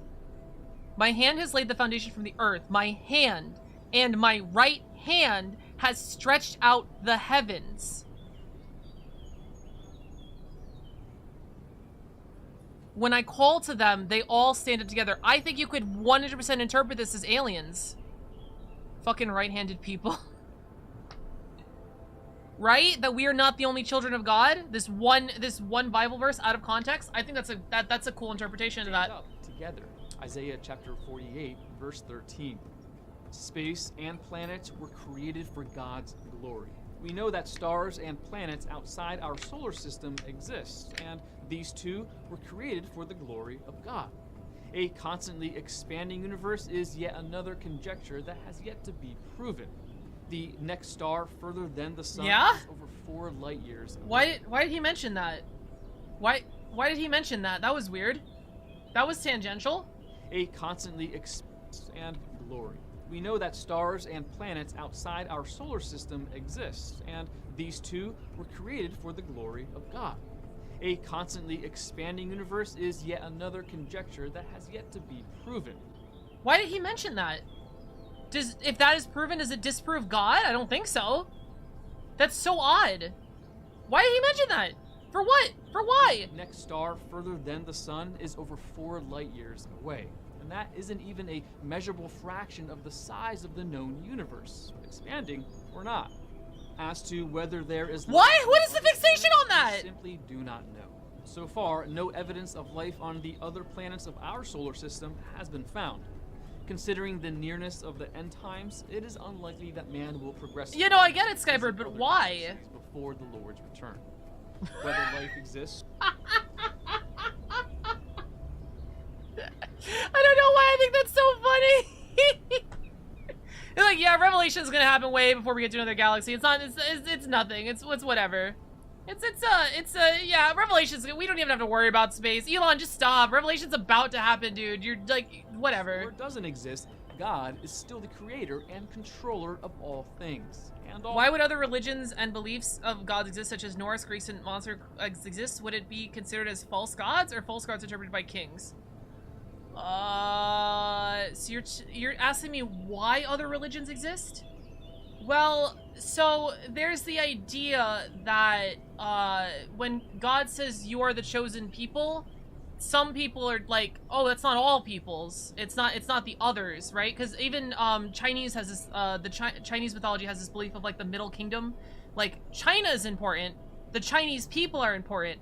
Everyone outside, that's the lower kingdom. They're not important. We're the middle kingdom in the middle of heaven. So originally there's this idea that the chosen people are specifically the son of Adam and Eve, or no, the son of, no, because Adam and Eve are of all people. What is, fucking Joseph? I am Jesus, son of God, house of David. Descendants of David are the chosen people, right? So technically, if you want to invoke human tribalism, that's an idea there, that the chosen people, when this was first happening, was specifically descendants of David, who were the Israelites, I want to say, by the time of Jesus. And so those are the chosen people. Because of the expanse of the Roman Empire and the Ottoman Empire and the Catholic Church expanding to the entire fucking world, that definition has kind of been melted to just be like, everyone is God's chosen people, not just the chosen Israelites, not just the descendants of David. Everyone is the chosen people, right? Why are there other religions? I don't know if it has like a reason why there are other religions. And people who are like me and not anyone who's marginally different. Yeah, human tribalism, yeah. At that point, you're arguing religion, you are arguing various religions versus religions that predate Christianity. I don't know if Christianity has a, or, yeah, I don't know if it has a, like a, Jesus fucking Christ. A reason why other gods exist. I know in the Moses story, Moses does say that God is the one true God and all other gods are fake. That's a big narrative. One true God. All the other gods are fake. As to why they exist, I don't know. I don't think they have a notion to why the other gods exist. But God is the one true God, according to the lore. So, in China, they believe that the emperor are descended from dragons. Yeah. I don't think there's Egyptian gods were in Exodus at all. Oh no, no, you're right. I think I was thinking of fucking Prince of Egypt. I think you're right, Skybird. No, I don't think other gods were mentioned in Exodus. That was the Prince of Egypt, where they were just like, where the guy's like chanting the gods, and Moses is like, those are false gods. I follow the one true God. The point of arguing religion is like, if you believe in the Christian God because all other gods are wrong, then bro, you're ignoring 90% of the gods for one. I mean, yeah, that makes, like, I don't, like, yeah, I get it. Hold on. Point of arguing religion, like, if you believe all Christian gods and all their gods are wrong, then bro, you're ignoring 90% of gods for one. I think it's fine. I ignore 99% of Twitter comments and only message one. It's like what people believe. It's a belief system, you know? Like, I don't think that's a necessarily negative interpretation. Why would the one real one and not be made up? Oh, you're saying that. Yeah, that's, you know, faith and logic don't necessarily mix together a lot of the times, and that's just faith. So, if you go up to a Christian and you're just like, why is your God the one true God when there's been billions of gods? They're just like, I have faith in the God, in the Lord. I have faith in Jesus Christ. And it's like, you know, yeah, I guess. That's all you can really do. Aztec gods as well, yeah. Like how I believe in the Norse gods? Yeah, you just believe whatever you want. The question is, why? Okay, let's finish this video first. Things were made for his glory. Want to learn more? We were done. So what is the question exactly? Why did God make other religions? Okay, let's see what goes on here.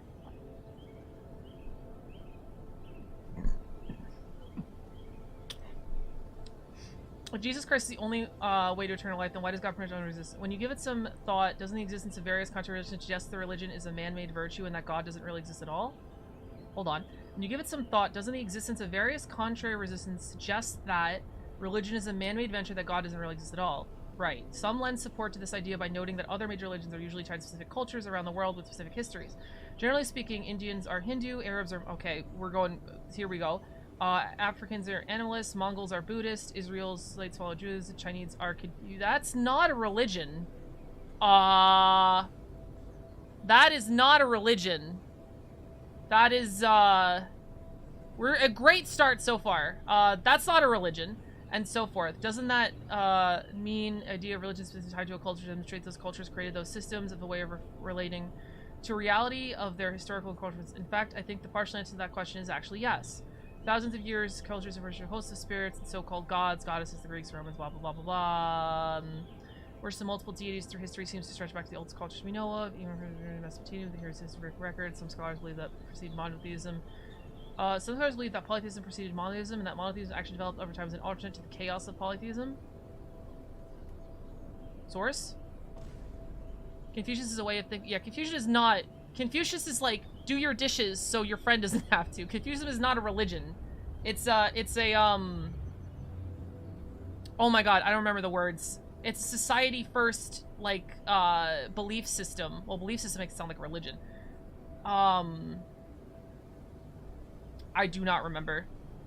It's not the opposite of Buddhism, but they focus on different things. Like, Buddhism is inward. Confucianism is... Philosophy, that's a good one. Buddhism is focusing on the inwardness, and Confucianism is focusing on your society and outwardness. It's like being a good citizen, being a good, person.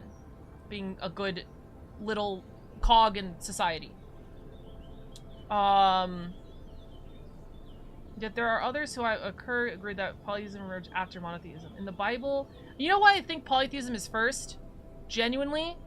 Because the moon and the sun are different. I think that's why polytheism popped first. Someone sees the sun in the sky, they're just like, wow, that's warm, that's really cool. And then in the night they see, oh, that little ball is lighting my way, that's cool. That's two gods right there. I think that's the reason polytheism, that's literally, I think the reason. Like, if we didn't have a moon, I think there would be, monotheism would be first, sun. How do we come from believing in multiple gods where there are right now? Hold on, I'll come to it, Mr. Suit. We'll get to that. Earliest monotheism expressed the gods create the world populates with Adam and Eve. The earliest form is rudimentary and doesn't become fully developed after marriage surgeries, but it existed in the beginning.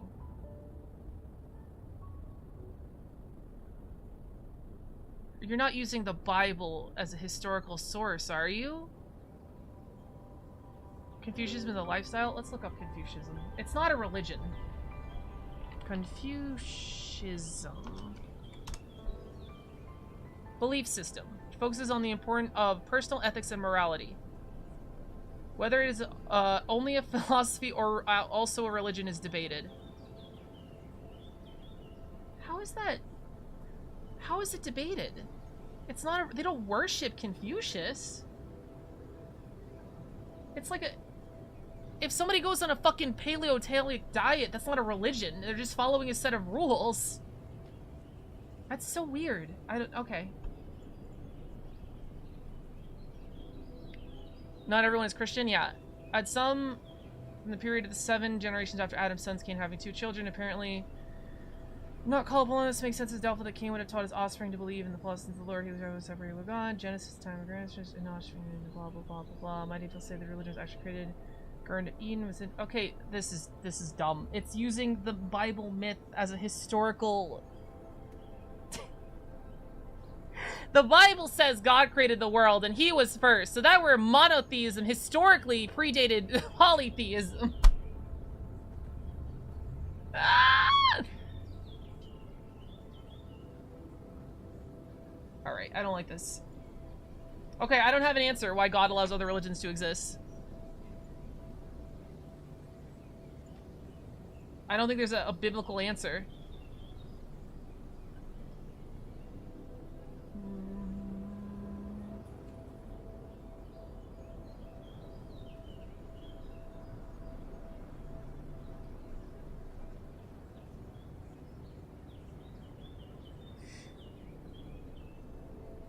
Israelites are indeed the writers believe that there were unseen spiritual forces working behind everything. They believe that other nations were ruled by angels that were one time created and commissioned by God. Commissioned. Who did God commission to make angels? What do you mean by that? Sorry. Has since fallen turned hostile to him, in turn leading those army away from God as well. Israelites believe later that the New Testament arses, interpretations, for instance, blah blah blah blah blah. While religion oriented in rebellion and deception, the original origins are supernatural, not natural. They teach some truth about God, and they are used by God to advance the own plan of redemption. So this guy is saying that God lets other religions exist because they help him. It's important to note that in Paul's words, some truth exists in other religion, although the rest of the book, McDermott stresses that other religions are devoid of all truth. They're simply not the full truth's expression. This is a non-answer. This is a little bullshitty. You're praying and just suddenly hear comms are now open.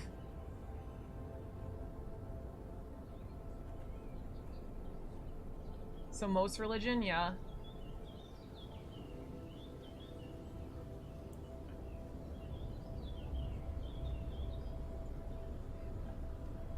Okay, did we answer all the questions? I think we did. Anyone else have any Bible questions? Put my 12 years of schooling to work. Bible questions. Bible questions. Bible questions.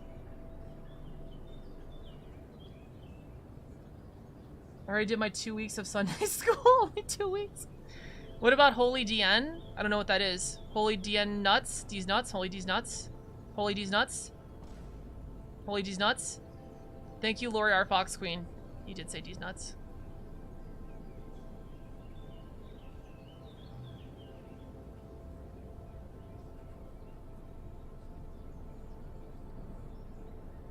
I'm trying to think. I think we answered all of them. We don't have an answer to why God let other religions exist. I don't think that the Christianity has a teaching for that. I see you're not subbed to me on YouTube, Lori. How do you see that? How do you see that? Subs in the sidebar? There's 119 subs.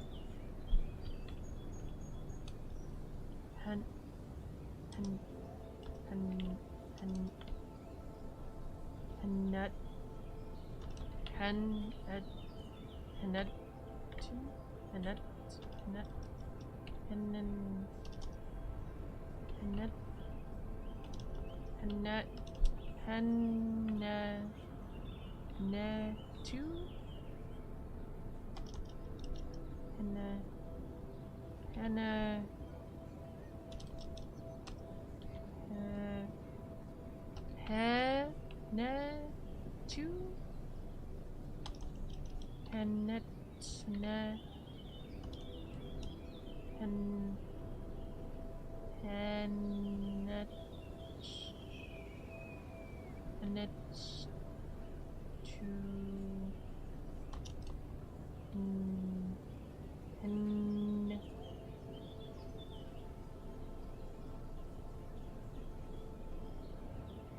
HᴴNTąi. Thank you, Hanadu. Thank you. Boom. Subscribed. Let's see how long Lori can milk this content. Well...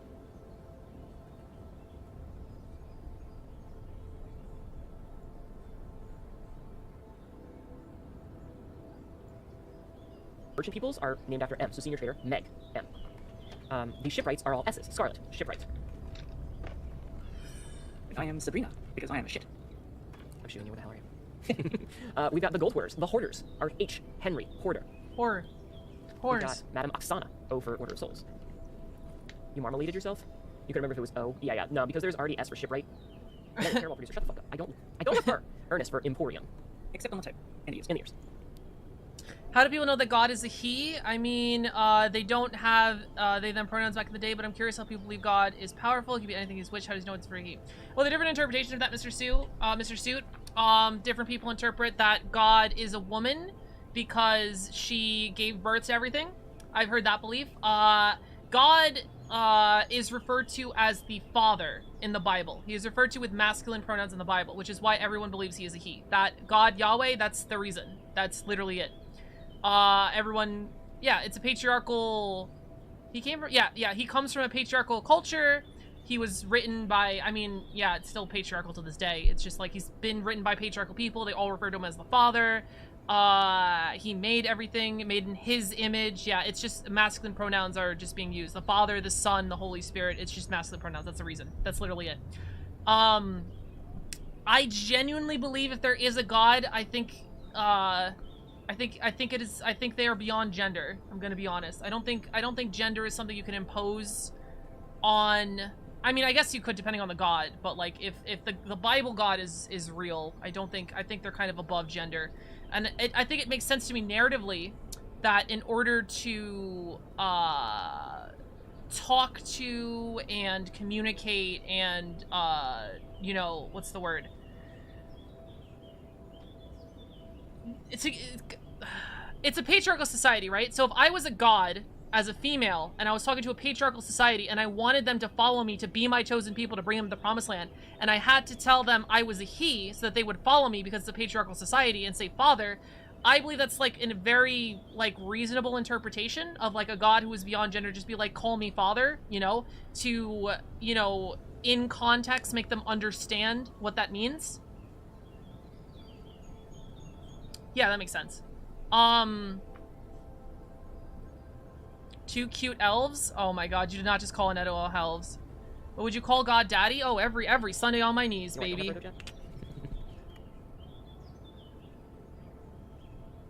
I think they say the Holy Ghost now instead of Spirit.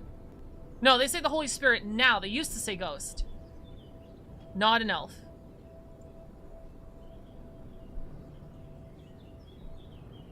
Tries wacky cosplay entrance. Oh.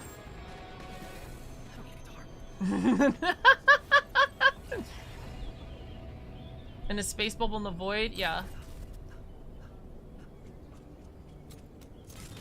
I thought you said you didn't need a guitar. Yeah, but this is much lower. We can do this.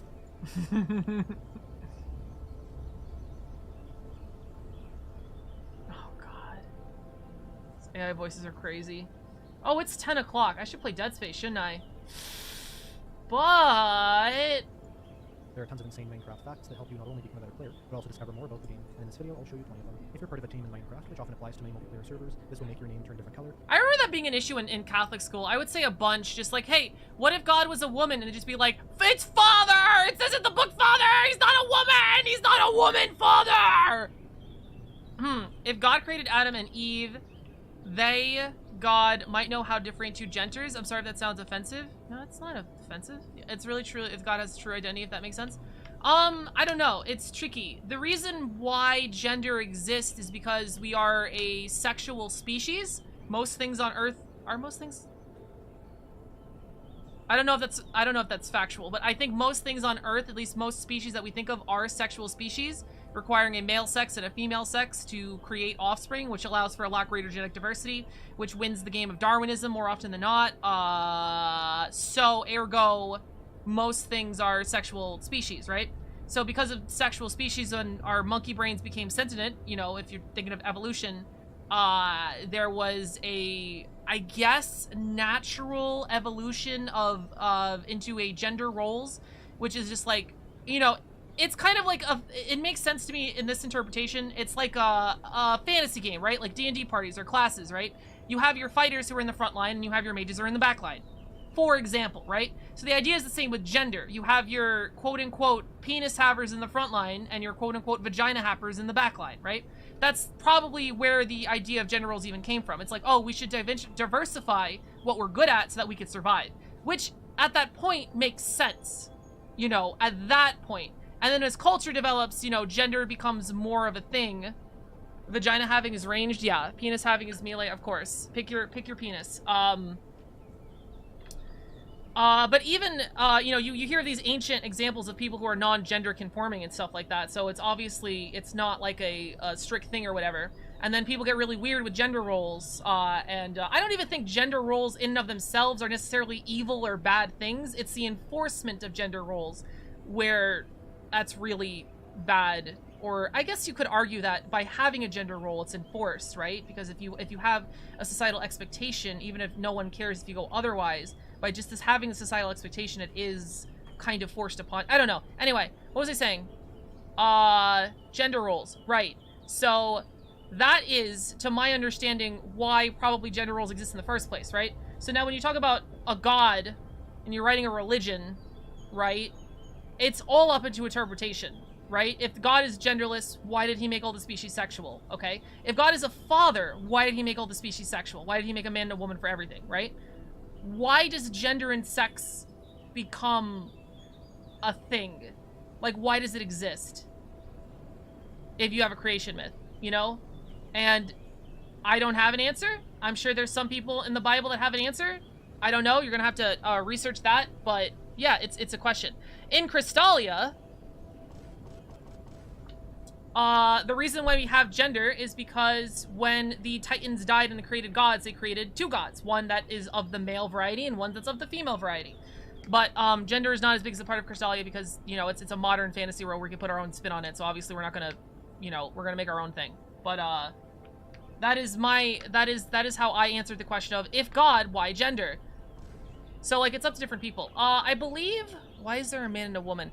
I believe God originally created Adam, and then Adam was lonely in the Garden of Eden, so he created Eve in his image, right? Both of them are in his image, but he took a rib out of Adam to make Eve. I don't know if the rib part's in the Bible.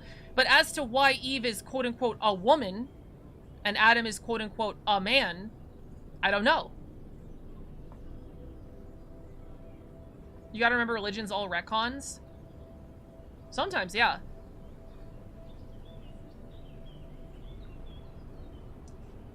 Why did God make... Oh, yeah, Hanadu. Well, I'm talking in the perspective, if you, like, of the religion. Like, that's what I'm talking about. Like, in the respect of the God of the religion. That's what I'm saying. Like, if God real, why gender? Not why gender. Or why does the scripture say, I don't respect religion? Like to remind everyone at the Lorian lock stream that this is a as much as I tried to make it a safe space, so you can do whatever. Might be back later. Okay, great. Have a good one. Remember when I was supposed to play Dead Space today? So was I saying? Yeah. So I don't know. I don't have a good answer for that. Genuinely. You know, you could even say the same with the Crystalian canon, right? That's kind of flawed, right? If the gods, the Titans, are genderless beings, when they died, why did they make a man and a woman? Why? I don't know. They just did. That's my answer. Like, you're a genderless being. Why did you make a species that requires sexual intercourse to propagate? I don't know. That's an answer I can't answer. If God, why gender? That's the big question. That's the question we can't answer. If God, why gender?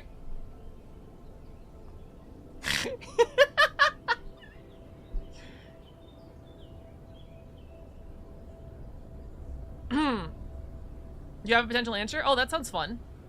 With due respect, in the Bible, Jesus was crossed. Jesus said, "Forgive me, Father, for they do not understand what they are doing." You're saying that Jesus respects gender-neutral pronouns? Because he fucking would. It's my bad. It's not your bad. It's not your bad. Nothing bad's happening. We're making content. We're talking. I don't think I'm saying anything controversial. We just made people, and they did what they wanted. Someone one way, someone other. Well, no, Hanedu. Okay, gender is the wrong thing. The real question is if God, why sex? But that doesn't. I mean, the answer is yes, but you know, because gender is a societal construct. Whether or not that's propagated by a god, or you believe it was invented by a god and propagated, that's another story. But it's a societal construct. You know, gender, right? Sex is the real question. If you are a gender-neutral god, why did you create a sexual species, basically? There are advantages to a sexual species in that genetic diversity, as I said before, it often wins Darwinism, right? I get that. I stand by what I said. Ages of evolution and all? Yeah. Yeah, it wins Darwinism more often than not. I don't know. But then, like, if 2, why 3? Why not 3? You know, why not make a trisexual species that mixes the diversity even more? You know, I don't know.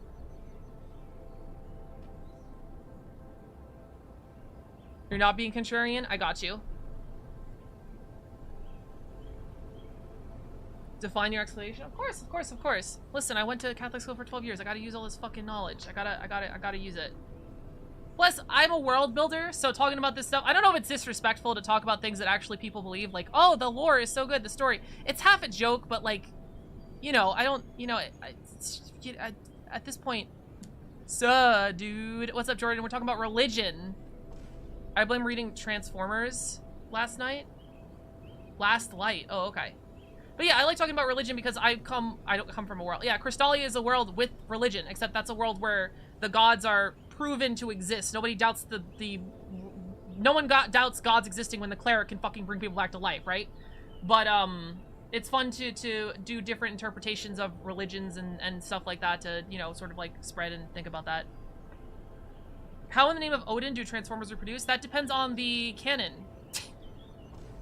That depends on the canon. There's different orders for different things. I don't remember how they reproduced in G1. I can only remember the Allspark from the Bayformers. How do Transformers reproduce? Transformers Gen 2 comics by budding, a mitosis-like form of asexual reproduction.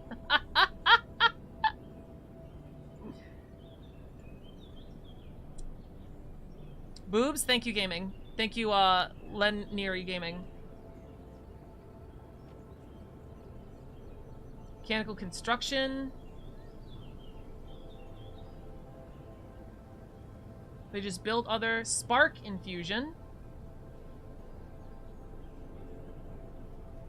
That includes the Matrix of Leadership and the Allspark.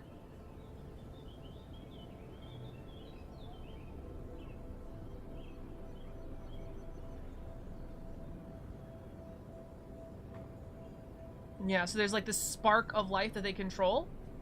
And there's forging, which is Cybertronians come from the planet Cybertron. There's sexual reproduction.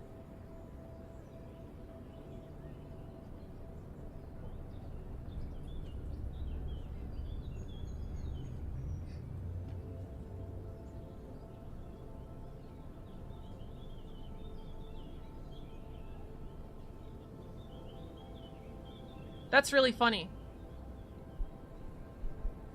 Are we on why Transformers have genders? Because they're trans, literally? I mean, literally, Hinedu, literally, like you're not, it's not a joke anymore. They do not sexual reproduce, but they're female transformers. That means they're literally trans. Trans. They have made up the concept of gender completely separate from the concept of sex, because they don't have sex. There is no sex. There's one transformer sex. They don't sexually reproduce.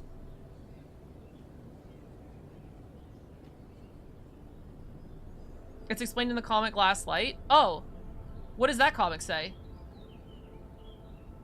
Budding. So this is, in Generation 2, this is how they reproduce. Jesus fucking Christ. Okay, that's terrifying. Cloning? Family relationships? Yeah. So it depends on your canon, how Transformers reproduce. Spark infusion seems to be the most common way. I think spark infusion is the coolest, too. If the team is associated with specific Androids correct someone pronoun.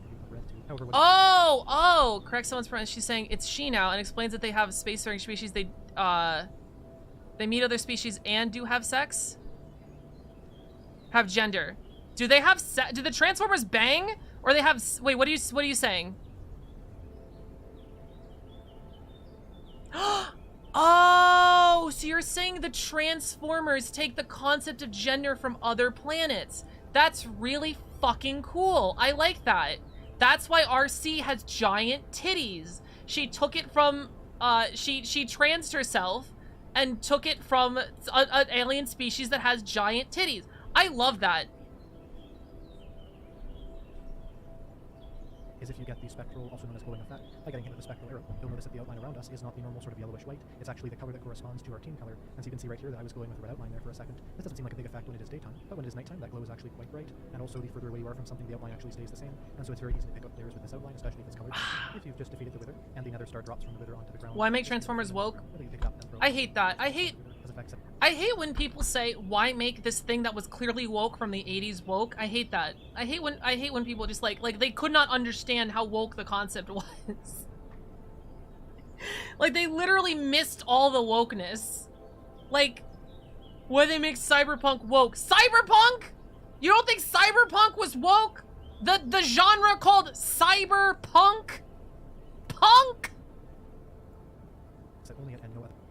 Take that concept for Crystalia? I don't know. I don't know if there's anywhere we could use that, honestly. I don't know if there's like, I mean, we have a universe, a multiverse next to Crystalia called the Shattered Kingdoms, where we could throw literally anything. It's like Shattered Kingdoms. It's like a fuck ton of pocket dimensions in one universe. So like we can literally go balls to the walls for concept that doesn't work in other places. But I don't know if we could use aliens take gender from, agendered aliens take gender from where they're from.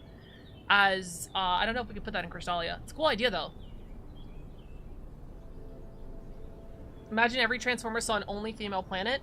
Well, Argonian, it's not necessarily every Transformer wants to be a gender. Like, I don't think Optimus Prime was like, oh, call me a he. I think Optimus Prime just learned the human language, and they just called, the humans just called him he, so he was just like, yeah, I'll be a he, I don't care. RC is literally trans? That's amazing. I mean, they literally by definition trans. They were not born with a gender and they chose a gender. That's pretty trans to me. Other floating item has. The first one is if we light an explosion next to it, other items will be destroyed. To be honest, what is woke? So, the definition of woke is an interesting one. Woke was originally a black term. That means somebody that was, yeah, African American English vernacular. Ave. Oh, right, that's what Ave means. Alert to racial prejudice and discrimination. That is what the original definition of woke means. If you are somebody who is alert to racial prejudices and discrimination. I'm pretty sure this is specifically in the Western world. I don't know if I'm being United States centric right now. I mean, they're racist everywhere, but... Yes, that is what woke originally mean. In the 2000s, it was kind of co-opted. I don't mind this co-opted because it's cool. Broad awareness and awareness of social inequalities such as sexism and have been used as a shorthand for American left ideals involving identity politics and social justice, such as the notion of white privilege, slavery reparations.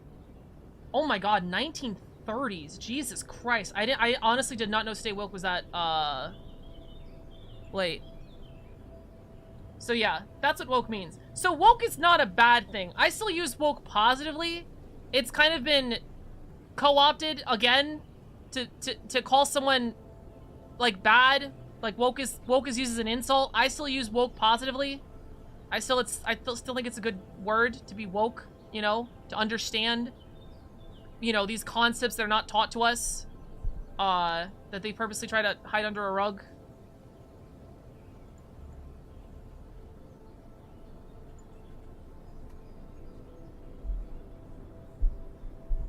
Bottom 2 panels on the next page.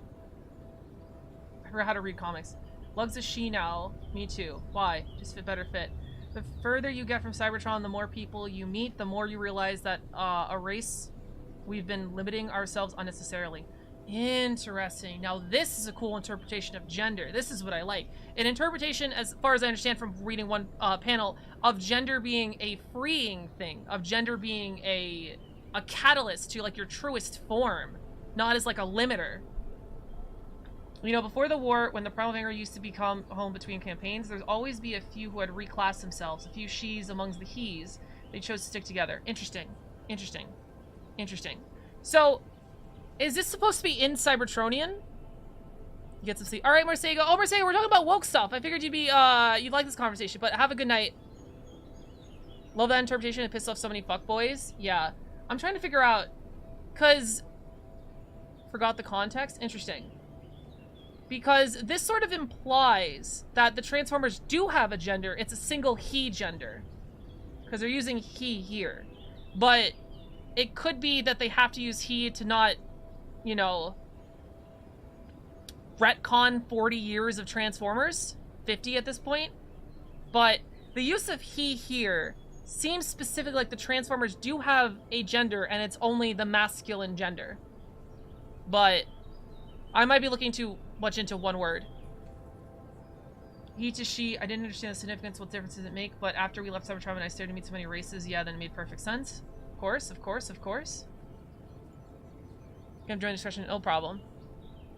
He was forged male and then became female. Awesome.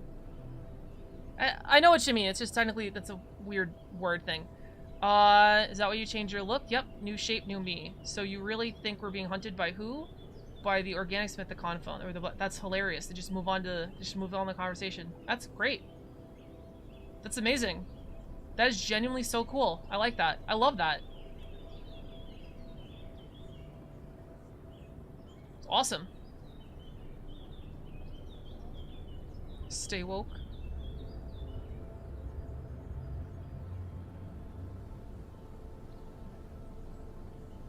Yeah. So starting in 2019, wokeness became an insult, but has come to mean primarily an insult. Members of Republican have increasingly using it to criticize members of the Democratic Party, while more centrist Democrats use it against left-leaning members of their own. Jesus fucking Christ! Such criticism is a cancel culture to damage employee prospects of those who are considered sufficiently woke. Perry Bacon Jr. suggests that the anti-woke posture is connected to a long-term promotion of backlash. Yeah, it's it sucks, but that's what woke means. Species can adapt and transform to survival. Explain the genders of Transformer. I mean, that's a very good point. They literally... Again, trans is in the name. Trans is in the name. It makes sense. This item cannot be destroyed by explosions. The second thing is, instead of the standard 5 minutes items usually take to despawn, the Nether Star will actually take 10 minutes to despawn, and in Bedrock Edition it literally cannot despawn as an item. And of course all of this is that you do not lose a Nether Star when fighting the Wither, and so next time you're getting a Nether Star, you'll know why this item does not get destroyed by those explosions. Cocoa beans are an item that you probably do not give much thought to, and I'm sure you would not expect to find them in a dungeon chest. They're transing all the formers, yeah.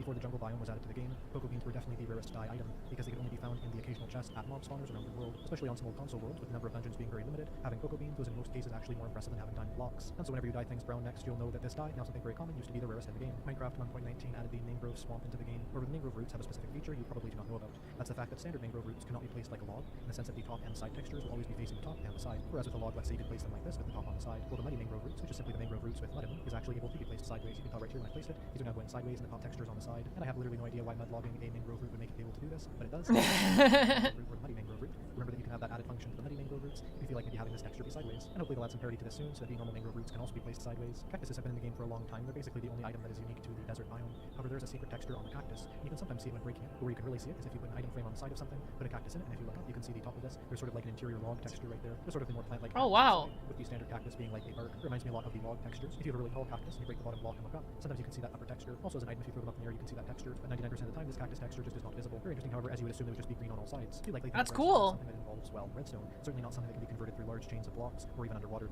However, with leaves and measuring the block state of leaves, that can Or be like Blank States Baby Roads to gain physical features later on, they're releasing their pods. That's cool. 6 leaf blocks away from the log. And basically, when we move this log, you'll notice those lamps turn on. The reason why? The distance that these leaves are from touching a chain of leaves and a log will affect this block state. So when we change the block state, we'll update through all of these, be sensed by the observer, and turn on that lantern. And so because of that, you can even have chains of redstone going up through here. You could have a series of these sort of going like, let's say this would touch another piston. You could have a massive chain of leaf redstone, but you can even make a trap out of this. Let's say you want an unsuspecting leaf trap. Simply have an area where wood bricks and leaves, and when they do break that, it will change the block state, and then this lamp will turn on. That can of course be connected to TNT or whatever else you want. But overall, leaf redstone is definitely a cool way of utilizing the function of leaves and observers. This is an abandoned village, also known as a zombie or zombified village. You may not have even seen these before in the game. Only 2% of villages spawn as abandoned villages. Whether you knew about this structure or not, something you probably did not know is that every single window inside of an abandoned village. Sometimes I wonder if I should be like a terrorist. In Minecraft, like a terrorist in Minecraft. Like I should like those trap builds. Like they're like really cool. But like I don't know if like you know, it's like a right place to like if I did that in my survival world with my friends right now, like the only people that would suffer is my friends. And I'm like, that's cool in a vacuum, but if they lose their diamond shit, they're gonna be mad. They're probably gonna stop playing the game. They're probably gonna be mad at me, right? So I'm like, I don't know, like, but still, no, like the little trap thing, there's some awesome fucking like redstone traps you can make, you know? Like, look at this. We have an area with wood bricks and leaves, and when they do break that, it will change the block state. Or like with like steel iron doors and shit. So like, I don't know. I think it'd be really cool to just like, I don't know, even like play a character that's just like, oh, like leaving all these traps in the places. But like, problem with the trapper is that like a trapper character, like you never see the big boom. You know, you're probably off like doing something else, and then another player falls into the trap, and then they like, you know, die. You never see the amalgamations of your work. You know, you set the bomb up, but you never see it explode. You have to be away from the explosion. You're never like there. You know. So it's like, I put all this effort in to make a trap, and then maybe I stop by 8 days later and like, oh, somebody stepped in the trap, that's cool. And then, you know, that's it. I don't know. What am I saying? It seems like there's not enough bang for the effort put in. And I don't have victims. I only have my friends. And then this lamp will turn on, that can of course be connected to TNT or whatever else you want. But overall, leaf redstone is definitely a cool way of utilizing the function of leaves and observers. This is an abandoned village, also known as a zombie or zombified village. You may not have even seen these before in the game. Only 2% of villages spawn as abandoned villages. Whether you know about this structure or not, something you probably did not know is that every single window inside of an abandoned village is brown. The reason for this is the idea would be because the villagers are zombies, they would not be able to clean the dirt off the windows, and so they slowly got dirty, and if no windows are broken, at the very least they would have turned brown. And so because of that, next time you see one of these, you'll notice this subtle change is something to add some realisticness, and to show that these villages are not being taken care of. And of course, the moss and the spider web show this as well. Thank you for explaining how many I learned about today, especially woke. Like, I always like to believe that woke is woke, and it's how people interpret and viewed it. I mean, it kind of is nowadays. The term has been co-opted, but, yeah, I don't know.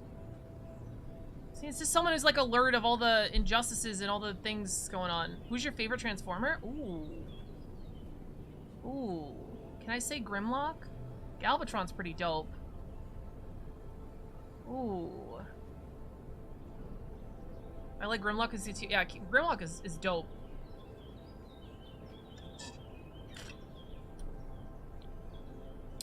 I mean, Optimus is pretty cool. Well, it would be kind of interesting if their face moves towards the direction that the sun is in, but they do not. But what they do always face is east, so no matter what biome you're in, Bedrock or Java Edition, any version since these were added, these sunflower faces will always be east. The reason is that in real life, the sun always rises in the east and sets in the west, although of course that does depend on where you are at the time of year, things like that. What's nice about this is that in Bedrock Edition, because there's no way of seeing the direction that you're facing in the F3 menu, you can use these to find out what direction something is, because if this is east, then you can just count up as it being east, south, west, and then north. So sunflowers really function as a true compass. Minecraft 1.18 of course changed a lot about world generation, but there's something that they flat out I have to get crow sunflowers. occasional lava pools that you sometimes see generated around your world. Wait, I have to genuinely write that down.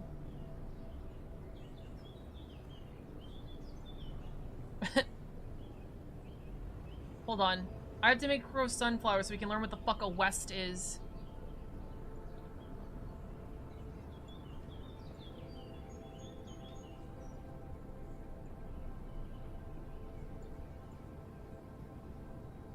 Hello, Nico and Freljord. I don't know why you're open, but I know what I'm gonna... Anyway. Where is my, looking for a very specific...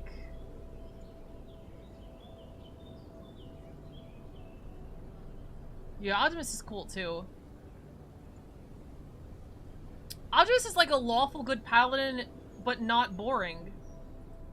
I think Optimus is a really good example of showing someone like a lawful good paladin that's not boring.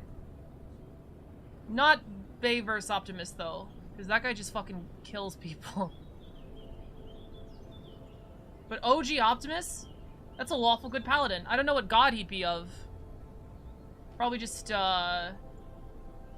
probably be like a 5e god where he has like a tenants as opposed to a god specifically. Romulcus Barbarian, yeah.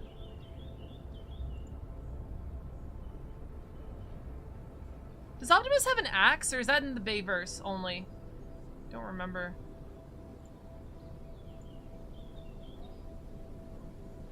Things to do in Minecraft. Get Crow a bunch of sunflowers. Plant them around him. They always face east. I swear to God, I'm gonna do this. He's gonna be like, okay, now I know where east is. I don't know where north is. He's fine. It just low-key annoys me. And the same thing with port and starboard. He doesn't know where port and starboard is. Is there a water counterpart of these? I'm sure you would say yes. As of course, you will sometimes see these sort of small water pools as well that will generate somewhat exposed to maybe a plains biome or off the side of the hill. However, believe it or not, I think there was one time I was playing a game and I was like, port. And he was like, I don't know where port is, just say left and right. And I said, motherfucker, you're facing the back of the boat. those have actually been fully removed. This is a lot more... Do you hate all your friends? Only the ones I love. of a change than you think. The idea behind removing these is that we now have the aquifer caves. However, the Anyway, I aquifer hate you, Hinetto. water level. They do not generate very, very high up or very, very low down. And so because of that, the only way of getting water on a high up mountain outside of some bits of ice is on certain mountains. Of course, there is still the generation of having a singular water block or singular lava block spawn in on the side of the hill. But in terms of those nice small water lakes, those are unfortunately gone forever, and you'll never find a nice little mountaintop lake in Minecraft again. Speaking of liquids, What there the are hell? cauldrons. There's of course the empty cauldron. There they flat out removed, you might not have noticed. Of course, there are these occasional lava pools that you sometimes see generated around your world. And if I asked you, is there a water counterpart of these, I'm sure you would say yes. As of course, you will sometimes see these sort of small water pools as well that will generate somewhat exposed to maybe a plains biome or off the side of the hill. However, believe it or not, those have actually been fully removed. This is a lot more of a change than you'd think. The idea behind removing these is that we now have the aquifer caves. However, the aquifer caves only generate near water level. They do not generate very, very high up or very, very low down. And so because of that, the only... Huh. You hate me? No, I don't hate you. I always use clock positions on a boat. The bow is 12. That works. Yeah, that works, honestly. The only way of getting water on a high up mountain outside of some bits of ice is on certain mountains. Of course, there is still the generation of having... I feel like he still wouldn't get it. or singular lava blocks spawn in on the side of the hill. But in terms of those nice small water lakes, those are unfortunately gone forever, and you'll never find a nice little mountaintop lake in Minecraft again. Speaking of liquids, That's there are awful. cauldrons. There's of course the empty cauldron. There is... When I say ship at 3 o'clock, you know where they are is your position. I feel like that's gonna be more confusing to me because I would have to adjust to... Because if you say ship at 3 o'clock, I'm looking at my 3 o'clock. So I have to adjust to the ship's 3 o'clock. Should we play more Sea of Thieves together? We should. So, god damn, I have too many games to play. I haven't touched 14 in such a while. Or VR chat. That was for free, chat. You got that for free. Since the overlays that mean stream loot cards are a no-go. No, stream loot cards should show up. That's not turned off. the powdered snow cauldron, the lava cauldron, and the water cauldron. However, something you may not know is that the... That X o'clock is always relative to the bow. Yeah, I know that, but it would take my brain a while to adjust to that. Depending on what's inside of it. So for the standard cauldron, we get cauldron-colored particles. For the snow cauldron, we also get cauldron-colored particles. And even same for the lava cauldron. However, the water cauldron is different. If we break the water cauldron, you'll see the particles there are actually blue. And you can see that again, these are gray, these are blue. It's interesting, it's the only type of cauldron that gets its own special particle, but still cool. If you're breaking the water cauldron, you'll see that the Easter egg. Iron golems are known as being village protectors, but are they really that good at their job? You see, if a villager is zombified, even right after it's turned into a zombie, that iron golem will instantly kill the zombie villager, which I think is kind of too bad. I think it'd be cool if the iron golem had the ability to tell the difference between the villager and the zombie villager, but still, apparently the iron golems are not very good at that. And so something can actually happen if you do not sleep at night, is your villagers will be killed, but not by the zombies. They'll actually just be killed after they're zombified by the iron golem trying to protect the village. And so really, does this iron golem do a good job after all? Now I'm sure you know about horses and probably skeleton. That's a change I wouldn't mind if they fix, because right now, as a village stands, they would not survive for long. Because, like, it's not lit enough, so monsters spawn. Right? And, Yeah, they just get zombified, attacked, and eaten, and then, you know, the village dies. Like, I've seen so many villages in Minecraft before I, like, you know, went full communist dictator and stopped them from leaving their houses to die, you know, that they would, the societies would just collapse. Like, they're not, it's not ready. Like, it's not there. And the golem, I don't think does a good job either. Cards are not working? They should be on. Base cards should be on. Play a card now.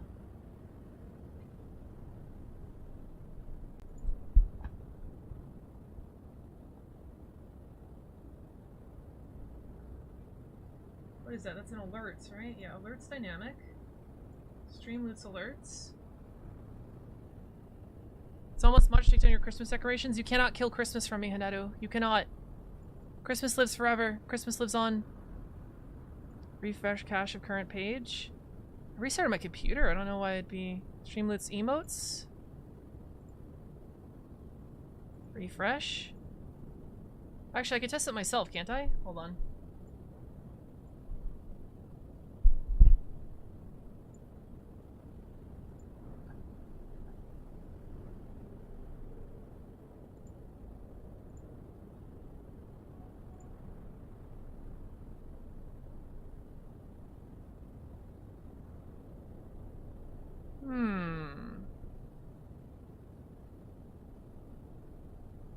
Why is that not working?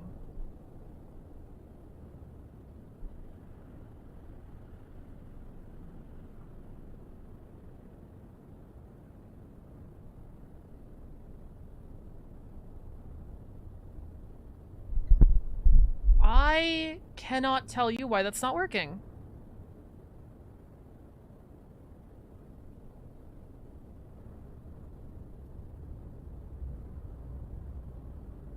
Streamlets alert. Streamlets alerts.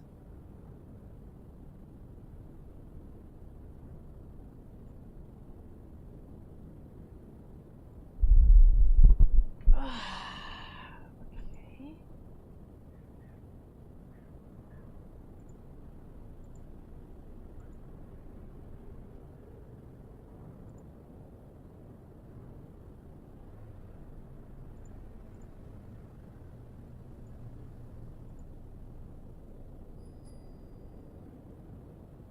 Okay, so the website is working.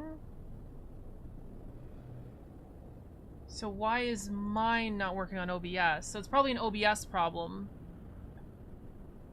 Alerts and widgets. Alerts. Streamloots widgets. Alerts.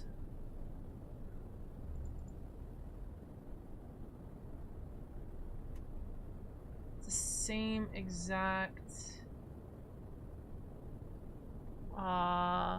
link. So why is this not working?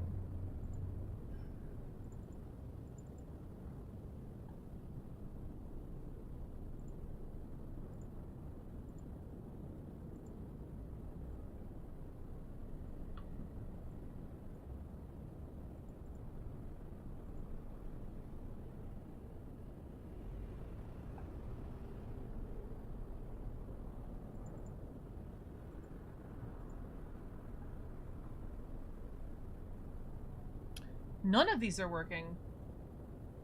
Wait a minute. Are any of my browser sources working? Chat's working. Hold on, chat. Hold on.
None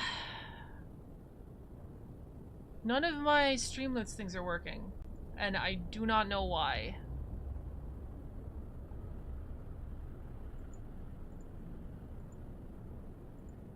Hello. Can you try emotes? Can you try the emotes, see if they work? Like when you throw them up at the bottom of the screen? Hello, Excalibur-X. Sound alerts. I don't even use that anymore. Merch alerts? Doesn't look like it's working either. No, you guys have to do it on Streamloots. Subscribers can throw things at me. What happens when I do that? If I do that. Oh well, don't listen to that. Treat stream. It's not showing up a box either. Mix it up. Can you, Skybird, can you play the game over card? See if mix it up is working? Emotes or reactions not working? I might have to restart OBS. I literally don't know what's wrong.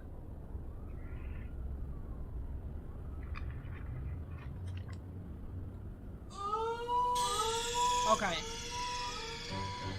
Lori, are you okay? Lori? Lori!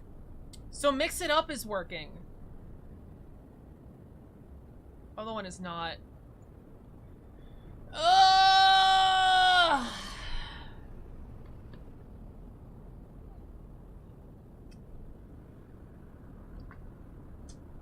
Now I have to figure out, do I want to fix this now or change the game from fucking Dead Space? Because Dead Space, you wanted to play with the horror cards.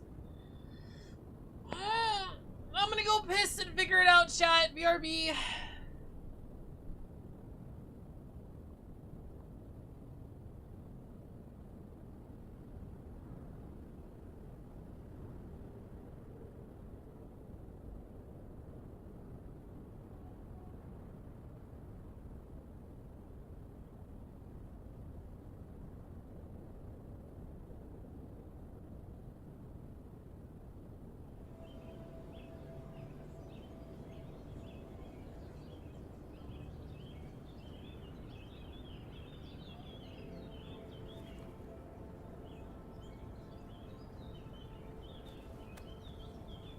Yo, I can't chill right now.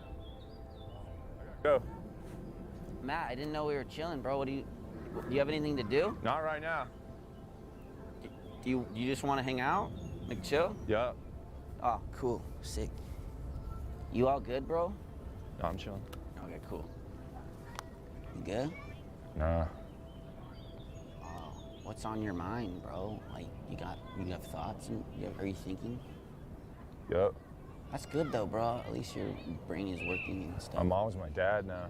Oh, that's what's been egging you, bro? Well, like, no, like, cause I'm like happy for her, like Herm or whatever. Like, I don't know what to call. But the thing is, like, he's not chill now. Like, Shim was chill when Herm was my mom, and now that Hims is my dad. Just on my ass, man. Oh. I don't know. Because you've been smoking a lot more. Yeah. So it's not really like they'll change, bro. Yeah. Yeah. You know, honestly, there's actually something else on my mind. Oh. It's actually bugging me more than the whole dad and mom thing. Oh, snap. All right, I'm gonna tell you over here. Is that cool? Yeah, that's fine. Oh, you want me to follow you, bro? Yeah. Oh. All right. It's just like right over here. Oh, okay. All right. It's like right there. What are you doing right now? Oh. I thought we were just coming over here to, you're gonna tell me what's on your mind and stuff, right? Nah. This is kind of like in the past. Yeah. Oh, okay. Yeah, kind of just want to chill now. If that's chill. Yeah. Should we just cruise back? Let's just switch spots. All right. Yeah, whatever you want, bro.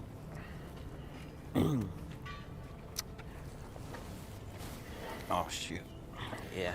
It's okay. nice, right? You sure you're all good? No, I'm actually not good, man. Oh, fuck. Can I tell you something? Yeah, bro, yeah. The vibe's off, man. The park vibe? Yeah, the park vibe's off, man. So beautiful and green and all the kids playing with their families. Parents are still together. Get real, dude. Your vibe's off. Oh, snap. It's off kilter. Is it noticeable? Is it noticeable? You see any other people hanging out around us? I don't know. I feel like I bring in some good vibes. Look at yourself. Pull it together. Oh. Clean up your goddamn vibe. I thought my vibe was chill, bro. Listen, Yeah. can I tell you something? Yeah, of course. Over there?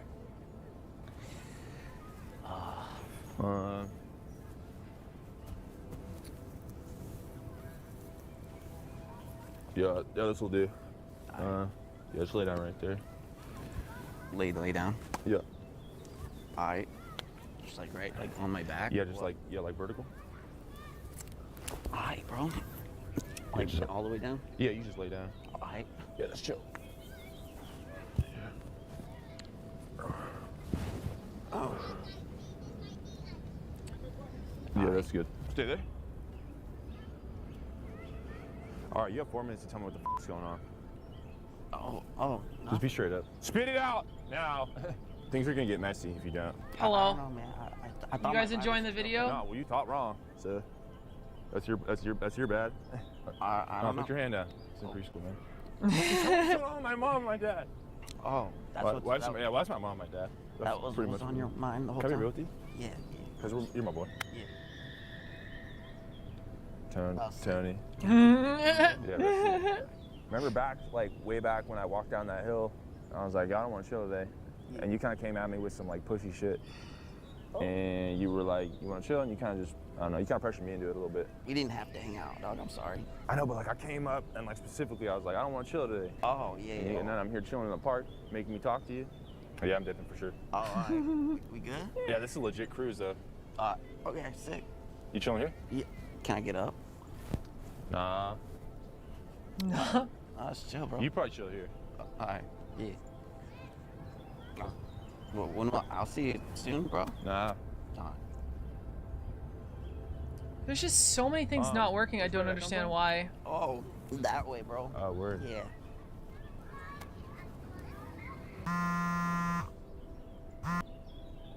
Ugh, this sucks. It's 10 o'clock anyway. I started really late today. Oi! I don't know. I think I should take a break from Minecraft. Because I'm gonna play that till 5 o'clock in the morning again. You okay? I don't know what to do. My cards are not working, so it doesn't make sense to play the horror game without people being able to scare me with the horror cards. So, I could restart OBS and see if that works. There's no guarantee it works, but also I'll stop streaming for a second. I could play something else, I guess? Hi-Fi Rush? What am I playing right now? Minecraft, Hi-Fi Rush...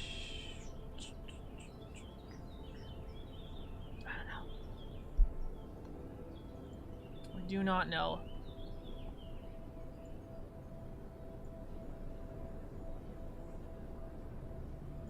Hades? I could play Hades. Sea of Thieves, Warhammer. Need a hug? I'm good. I'm good. Update dark.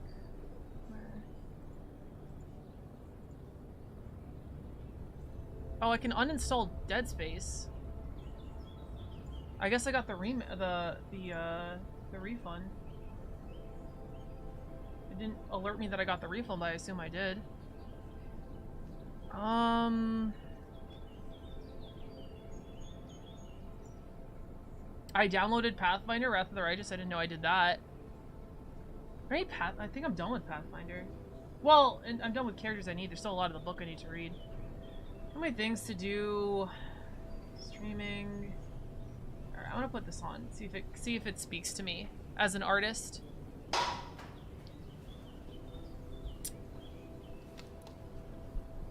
Okay, no. Okay, I owe it to myself to restart the stream at least once, because if it works, that's Dead Space time. So that's what I'm gonna do. I'm gonna restart the stream. I'm gonna restart my OBS. Hopefully the cards work.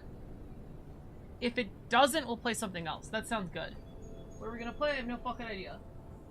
League of Legends. Schedule probably comes in handy. Yeah. I don't want to blame Minecraft, but the past couple weeks just been kind of like a little nutty. Not even nutty like anything's happening, just like, I guess just cloudy. Like, I have a laundry basket that's calling my name over there that I need to put away clothes. So all my dirty laundry's in a pile next to the laundry basket. I did clean up my workstation today, I did that. Okay, I'm restarting Steam. I'm OBS. Okay, I'll see you guys in a second. Bye-bye. Don't go anywhere. Don't go. Do not go. Don't go anywhere. Bye-bye.